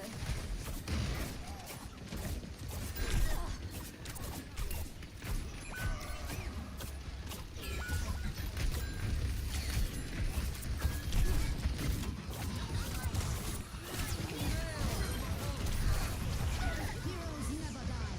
For a price.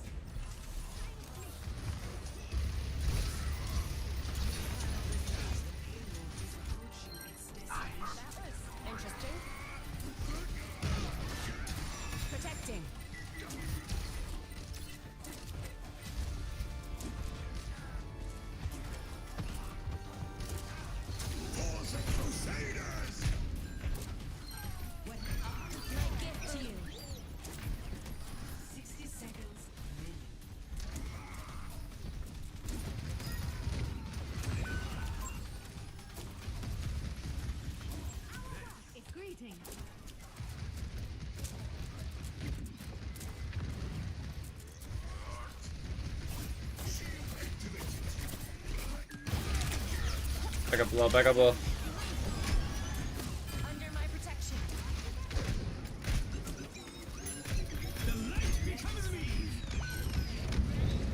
Hold up the defense for just a little longer. Let the Kitsune guide you. Careful, we're outnumbered. Holy shit.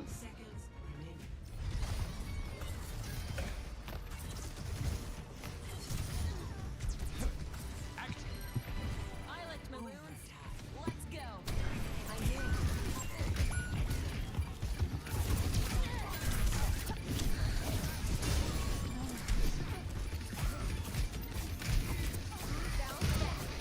Heroes never die. Soothing your wounds.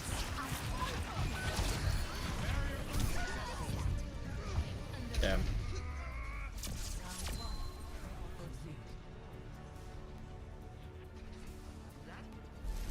Score 0-3. Switching sides.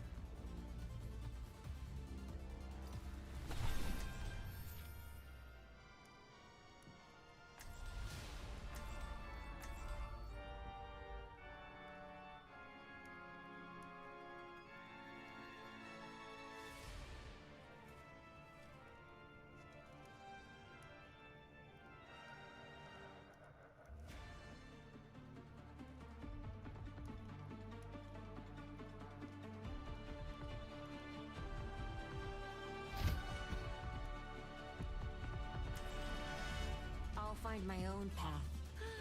Reinhardt, answering the recall is not my idea of hanging it up. I had to show. Otherwise, your life would be far too easy. And what a shame that would be.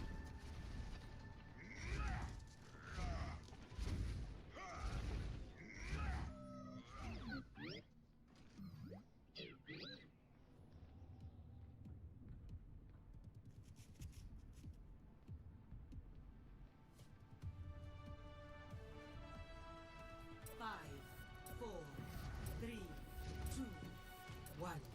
Attack commencing. Capture objective A. I'm with you. Let me balance you out.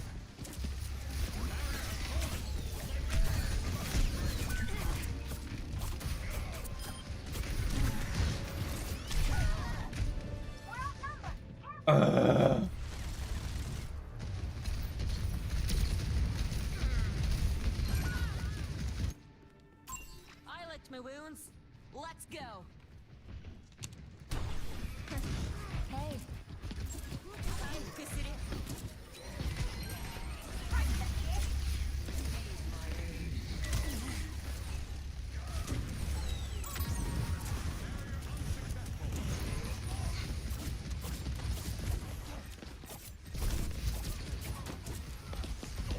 Restoring balance. Taking the objective. Thanks for the boost.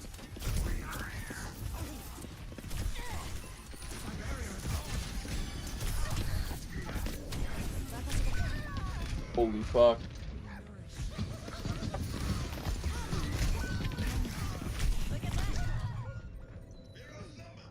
I can't.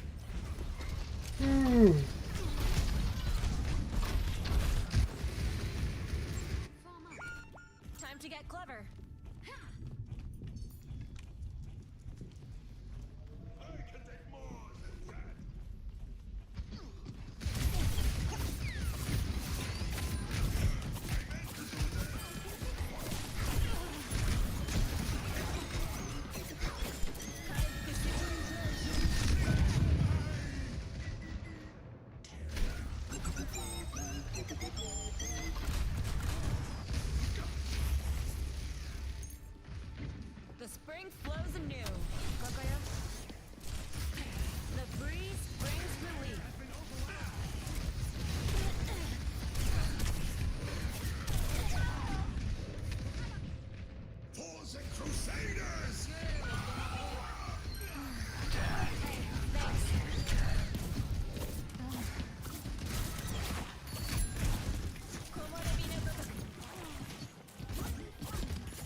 Jesus.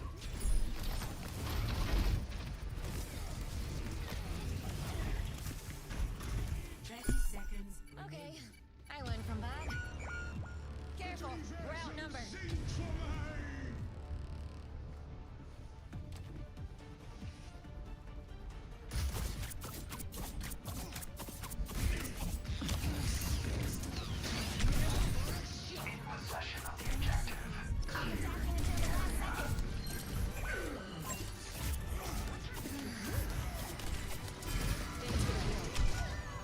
Oh my god.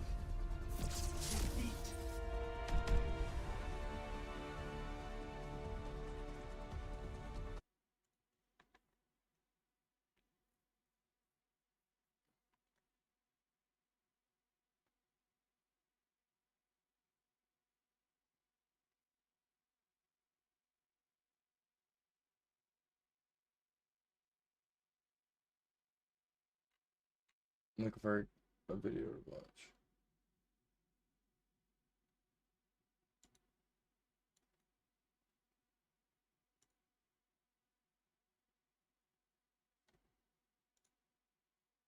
One of the Impulsive podcast. Bob made one single joke which completely wrecked the relationship between the three hosts, Logan, Mike, and most notably George. He's not coming back?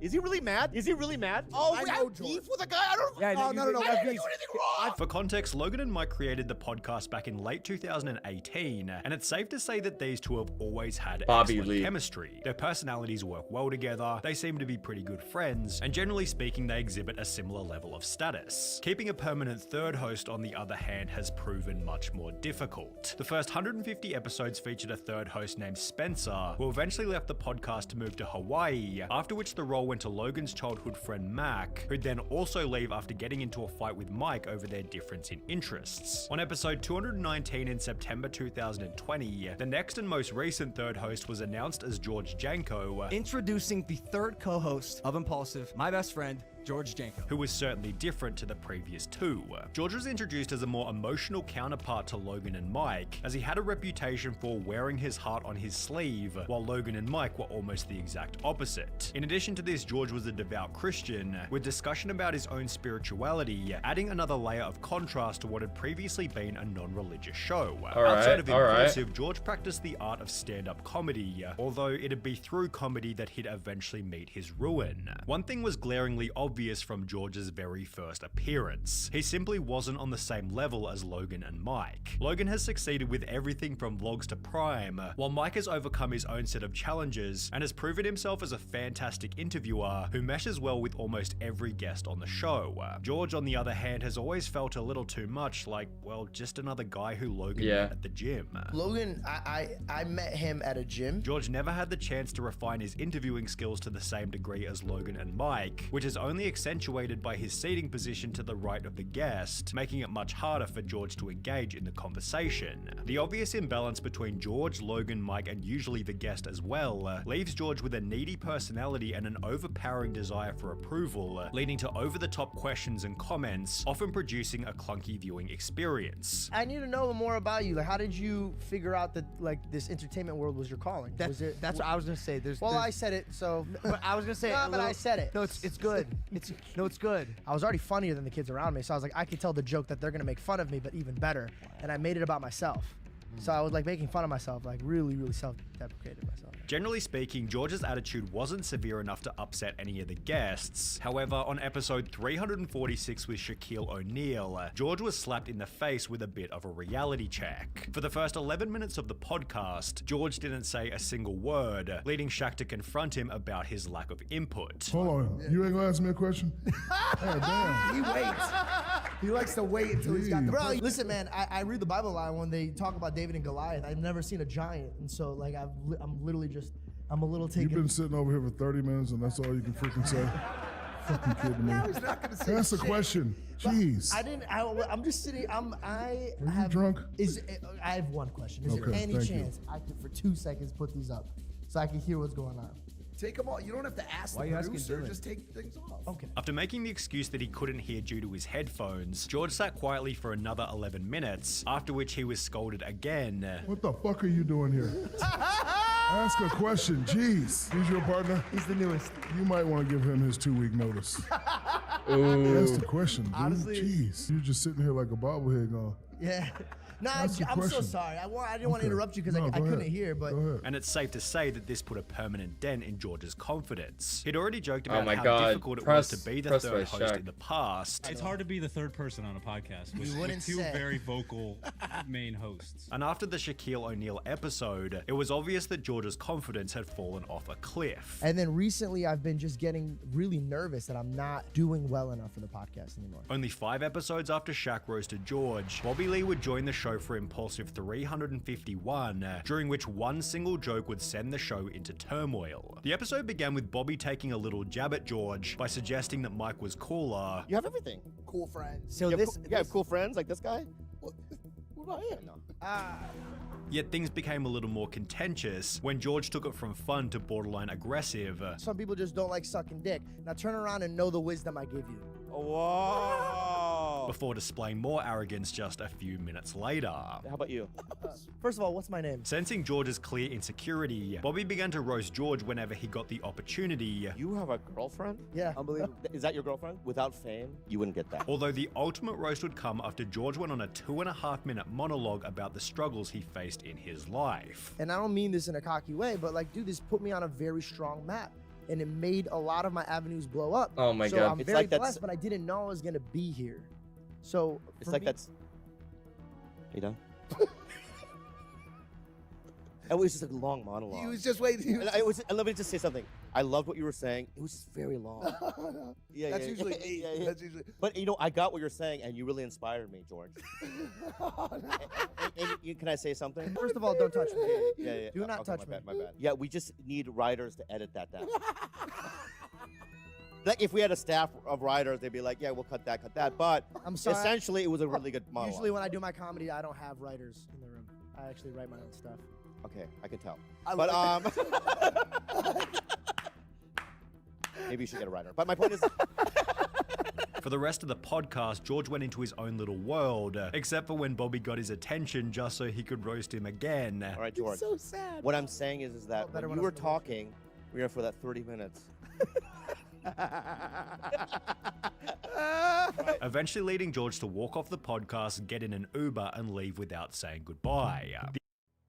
Oh my God. Ship friend. Logan's a ship friend. He just lets this guy roast his boy. The episode received comments such as, "It's impossible to call yourself a comedian if you can't handle being slaughtered by other comedians, especially the Captain Bob himself. George tells everyone he's going to be the best comedian alive, but he can't take a joke from the legendary Bobby Lee. It's like a badge of honor. How does he think most comedians communicate with each other? I've always thought George thinks he's funnier than he really is, and when people roast him, he gets super butthurt like this generation." Things became worse for George after this video by Jamari gained well over 1 million views, leading George to address the criticism in the following episode of Impulsive by arrogantly stating that he enjoyed all the hatred. I love that people were just commenting and getting so steamed. It made me realize, like, oh, I really don't care. I want it. I want to be in their heads more. Like, I like it. Love how George is trying to act like he's not heard about this when he had to leave the pod because Bobby Lee, out of all people, almost made him cry. Dude is a clown. A week after George responded, Logan appeared on Bobby Lee's podcast Tiger Belly, where Bobby took a moment to talk about George's behavior. What he did was unprofessional. Yeah. I was a guest. Yeah. He walked out on a guest. Yeah. If this guy right here walked out on a guest, he would be reprimanded. Before roasting him yet again. If you had walked out, right,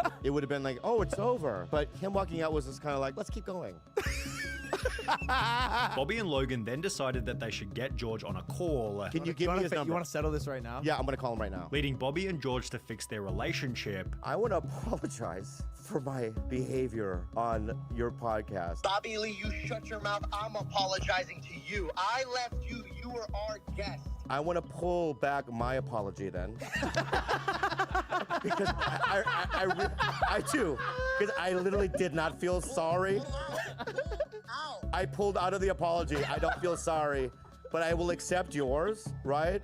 And hopefully you know, when I come back to your podcast, we can make it right. However, it was obvious that the whole thing had caused a serious fracture between George and Logan, becoming most obvious when they get into an almost hour-long argument, only 5 episodes after the Bobby Lee podcast. I know people that hate me, that treat me better about my faith than you, and you're my best friend. One that really hurt me is you told me I need a therapist because I believe in Jesus. That one hurt me. No, I didn't. I said you need a therapist because Jesus isn't quite doing it for you, No, you which didn't. is true. No, you didn't. I don't want to stand down. No, you didn't. What do I need a therapist for then?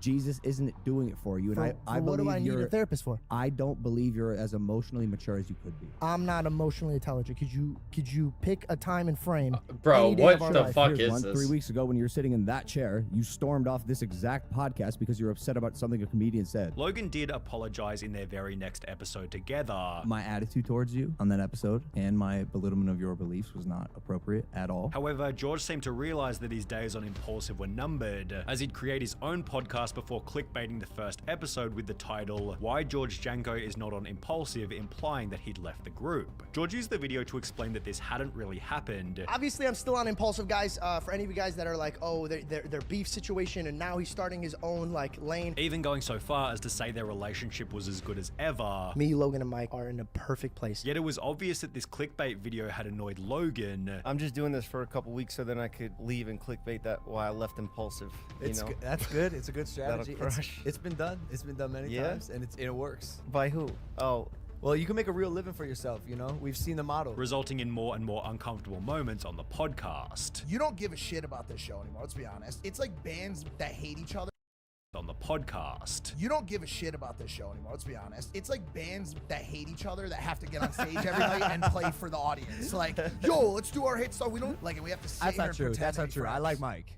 George, Well, he's about to You redeem don't it. say. He's about to. Only 3 episodes after comparing themselves to a band forced to play together, George disappeared from the show without warning, leading fans to speculate on whether or not he'd been booted. Mike refused to elaborate on the situation when asked by Aiden Ross. Why is Georgie not on Impulsive anymore? Is that like you don't answer that? No, I don't want to talk about that. Although only 1 month later on an episode of Jeff FM with Mike and Tana Mojo. How many Tana podcasts are accidentally there? said Everyone has a this. fucking We podcast. are the new Impulsive. I'm sorry. We are. It's fun. Y'all are having like a rebrand, like George is leaving. Like, this is it. At around the same point in time, George unfollowed both Logan and Mike on Instagram, which was followed by Impulsive changing their profile picture from this to this, as well as their banner from this to this. All of this had happened silently with no input from the hosts. However, on the 26th of April 2023, George would post to Twitter, "I wasn't going to talk, but now I am," implying that some pretty heavy stuff had gone down behind the scenes. Replies on the post encouraged George to keep the drama private, yet on the 31st of May, approximately 1 month later, another tweet was made stating, "To the Impulsive fans, I'm so sorry I can't speak about things, not my choice. I do love you guys, and for those of you sending me the clip of them talking shit, it's all love. I've already moved on from that toxic environment," confirming that he was no longer on the podcast. The post received replies slamming George such as, "Mate, you sat there not speaking for 90% of the time. What are we missing? Your silence?" To which he'd respond by stating, "You think I wanted to be quiet, ha ha ha." Yet this kind of statement is representative of why he's unsuitable for the podcast. He cares way too much about how other people view him. If you're the type of person who gets defensive and feels like you always have to be in the right, you're probably better suited to a Facebook comment section and not a career on YouTube. Despite this, George has seen some success with the George Janko show, yet Logan hasn't been able to resist roasting George's low view count. I love this outlet, and it exists because people watch. And without people watching, I just have a show like. Since then, George has stated that he simply wants to distance himself from Mike and Logan. I'm at a point right now where I want distance from both of them. I don't want anything to do with it, and I just move on. Which seems to be the best possible outcome for everybody involved. Beef. No living being should ever eat processed food for every single meal of their life. Good, real food is simple. It looks like food. It smells like food. It's what dogs are supposed to be eating. We really don't want people to think. Joe had to intervene on more than one occasion. Gary, I really continue to get the feeling that you do not understand human energetics, because that's not how it works. Well, no, I'm just saying 10 calories stored in the fat. We would not know who Tommy Fury was if his last name wasn't Fury. Probably we wouldn't know as much about him. I don't. but he's still a good-looking guy. He's built great. He, you know, he looks Well, like those are- he yeah. looks the part. Looks the part. And while the conversation was somewhat amicable in the beginning, the tension escalated after Jamie pulled up a video of Tommy Fury's boxing. Look at this. Look at this. He's fighting a professional boxer. The guy's fighting looks good. Dude, you're crazy if you don't think Tommy Fury's a I don't boxer. Look at that uppercut. Watch this. Find Look, the just Tommy look at Fury. this. Find Dude, the Tommy Fury fight. Can you you're find me the just record of watch Pokianski? this. Stop. Watch this. Watch this. Look at this. You're out of your mind if you don't. Look at this. What look did at that you right think hand. that was in slow motion? No, I it's think. not in slow motion. I think you slowed that down. No, Oh my he's God. 100% a legitimate professional boxer. If you don't think so, you're just being a hater. The argument between Joe and Dave felt like it was coming from a fun perspective. However, Joe Rogan's argument with Adam Conover was significantly less friendly, which Who's began this when nerd? Adam stated that he saw Oh nothing my wrong God. with transgender athletes. Sports with trans athletes who are, competing. This is like a kid who like never had any friends. With like, the, you can just tell. with their gender, right? That's Easily. that is a sporting world that I'm more interested in. Joe responded to Adam's position by making the point that it's unfair for a biological man to compete against women. If you're a woman and you're a natural woman and you don't take any extra hormones or male hormones, you're not taking steroids or any sort of performance enhancing drugs, you're doing your very best to compete and you're at the top of the heap. But then someone comes along that was a man for 30 years and decides that they're going to be a woman, and this has happened, and literally transitioned a few months ago. That's and crazy. competes as a woman and destroys records and dominates you in that sport. That's not competing on a level playing field. It's not fair. It's Not at all. as much cheating as taking steroids when the other person doesn't. I disagree, and I've. What do you disagree about? I've already. Well, I don't think that there is such a thing as a perfectly level playing field. I think we decide what kind of playing field we want to have. Sure, but we do make the distinction where we don't allow men to compete in women's divisions. And I think that distinction may be breaking down a bit, right? And I think it may be time to break down that distinction a little So bit. you think that males should be able to compete in the women's division of weightlifting? No, I don't necessarily. But they can if they transition. Well, first of all, Checkmate. Checkmate. The debate became even more Checkmate. heated after the two Checkmate. got onto the topic of transgender children. If you're shooting hormones into a Checkmate. child and you're Yeah. affecting the child's development, you're saying that's not a choice. That's nonsense. Of course it's a choice. You're choosing to chemically change this child's body. Which then turned into a weird debate about the existence of alpha males. It's not scientific, but it is true that women are hardwired to be attracted to confident, athletic men. I don't. Well, I don't know if I agree with that. But Really? Yeah. But if you ask girls, like, what are you into? And you say, are you into tall, muscular, confident men who are also nice to you? Jesus Christ, it's going to be off the charts. It's going to be like most of them. I'm really not sure that's the case. Really? However, at least Joe was sober Really? for the Adam Conover debate, as alcohol was one of the main drivers for Joe's heated 2017 argument with Steven Crowder, which began with Steven stating that the legalization of weed has led to an increase in motor vehicle accidents. Traffic fatalities regarding marijuana have skyrocketed. Google that, because that's nonsense. No, you we know, wrote about it live on better.com. drunk driving arrests have dropped. What do you mean you've? First of all, No, we wrote about what the sources first of are, the all, original studies. Steven then tried to convince Joe that he didn't really care about the use of weed. I don't care about it. Yeah, you do. I don't care. You're the guy that thinks people should be able to do whatever. You're a free Yes, market guy, that's right? what I just said. So if you're a free Smoke market pot. guy, why wouldn't you be in support of something, whether it's the most I just beneficial said I am. or equally I just said I beneficial? am. But you're not necessarily, because I you're am. denying. But because right you're now of the denying Which was followed by Joe mocking Steven for his attitude. things that are good. And don't shore, man. Just like you don't shore turmeric, you don't shore ginger, you don't shore a reduced sugar diet. All those things that reduce inflammation are good Yeah, for I you. don't buy that smoking marijuana would be as beneficial as a reduced sugar diet. After bringing up a study to support Joe's point, the following exchange ensued. Since marijuana legalization, highway fatalities in Colorado are at Hold on a near second. historic You lows. haven't bringing up the source that you want to find. Washington Bring up the Post! study right there. Yeah, Washington Post. Bring up the study that we wrote. We wrote about it on our website. Look, I don't care about your website. Since marijuana legalization, highway fatalities in Colorado Since you are called me at hold on a second. near Since you called me hold on a second. Since you historic called me And after Joe sobered up the That's following crazy. day, he issued Near an historic apology for lows. the way he acted during one of the most heated arguments in Joe Rogan history. I chose Wix That's for my crazy. business because of its massive scope for functionality and freedom of creation. These are the funniest conversations in Joe Rogan history, so who better to start with than the legend Theo Von, Von, who had Joe Rogan in stitches whilst talking about hats. The worst is if you're jerking off with a hat on, bro. You're going to hell, I think. Fedora. Yeah, that's the worst, bro. That's the most French thing you can I do. remember this one. Jack. These hats, bro, because if you squat down low enough to the ground, you can almost hide under it and jerk off, you know? Those things would be dope, bro. The most confusing would be like one of them Daniel Boone raccoon caps. Yeah, but that you would... got that tail in your eye. You push the, you're blowing the tail's in the way. On the story that Joey Diaz told about the time he farted on the bus. And on the way home, we got on the bus, and while we were waiting there, my stomach started hurting. Well, let me just take a chance. Good move. And I blew this fart, Joe Rogan. That was so bad, right? We were on a bus, and people started running, you know, the school buses? People started running to the windows, right? To swing down the bus windows. But here's what gets better. I farted again. And the teachers were going, oh my God, he's changing flavors. But the worst thing was the cheerleaders were crying. That's how bad it smelled. They were sitting in front of the bus going, Wait a minute, he's changing flavors. One of the teachers yelled out, oh my God, he's changing flavors. Yeah. That's how bad these farts were.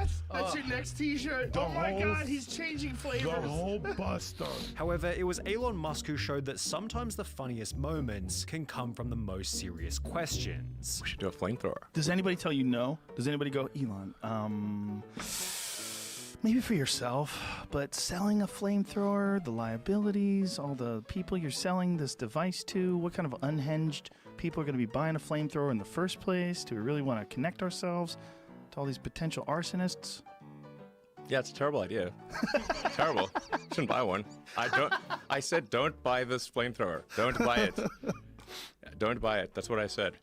But still, people bought it. Yeah, there's they're not gonna nothing I listen. could do to stop them. If you I build could it, not they will stop come. them. I said don't buy it. It's a bad buy it. idea. How many did you make? 20,000 And they're all gone. in 4 days. On the opposite end of the spectrum, Theo Von was able to show that funny That's moments can also come from the stupidest conversations. It's like if a plane crashed, I already know I'm planning ahead, dude. I'd eat a Vietnamese guy. Why? I mean, I did a fast for like 4 days, and then I was at the Best Buy, and I remember this Vietnamese guy was trying to help me out, and I couldn't even hear him. I was so hungry.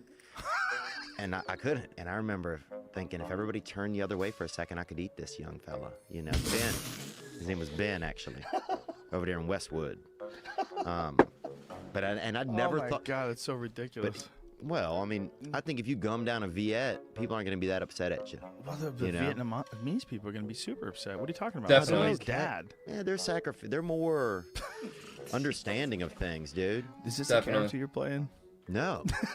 But if you eat a black lady and her family's there, they're going to be pissed. So you think a Vietnamese person would let you slide? I think that they'd be much more forgiving over a couple of day period. Vietnam is one of the few places where Americans can go back to Vietnam and they don't seem to hold any grudge at all. Exhibit A. Exhibit A. There you go. Exhibit A, man, honestly. Theo's style of comedy seems to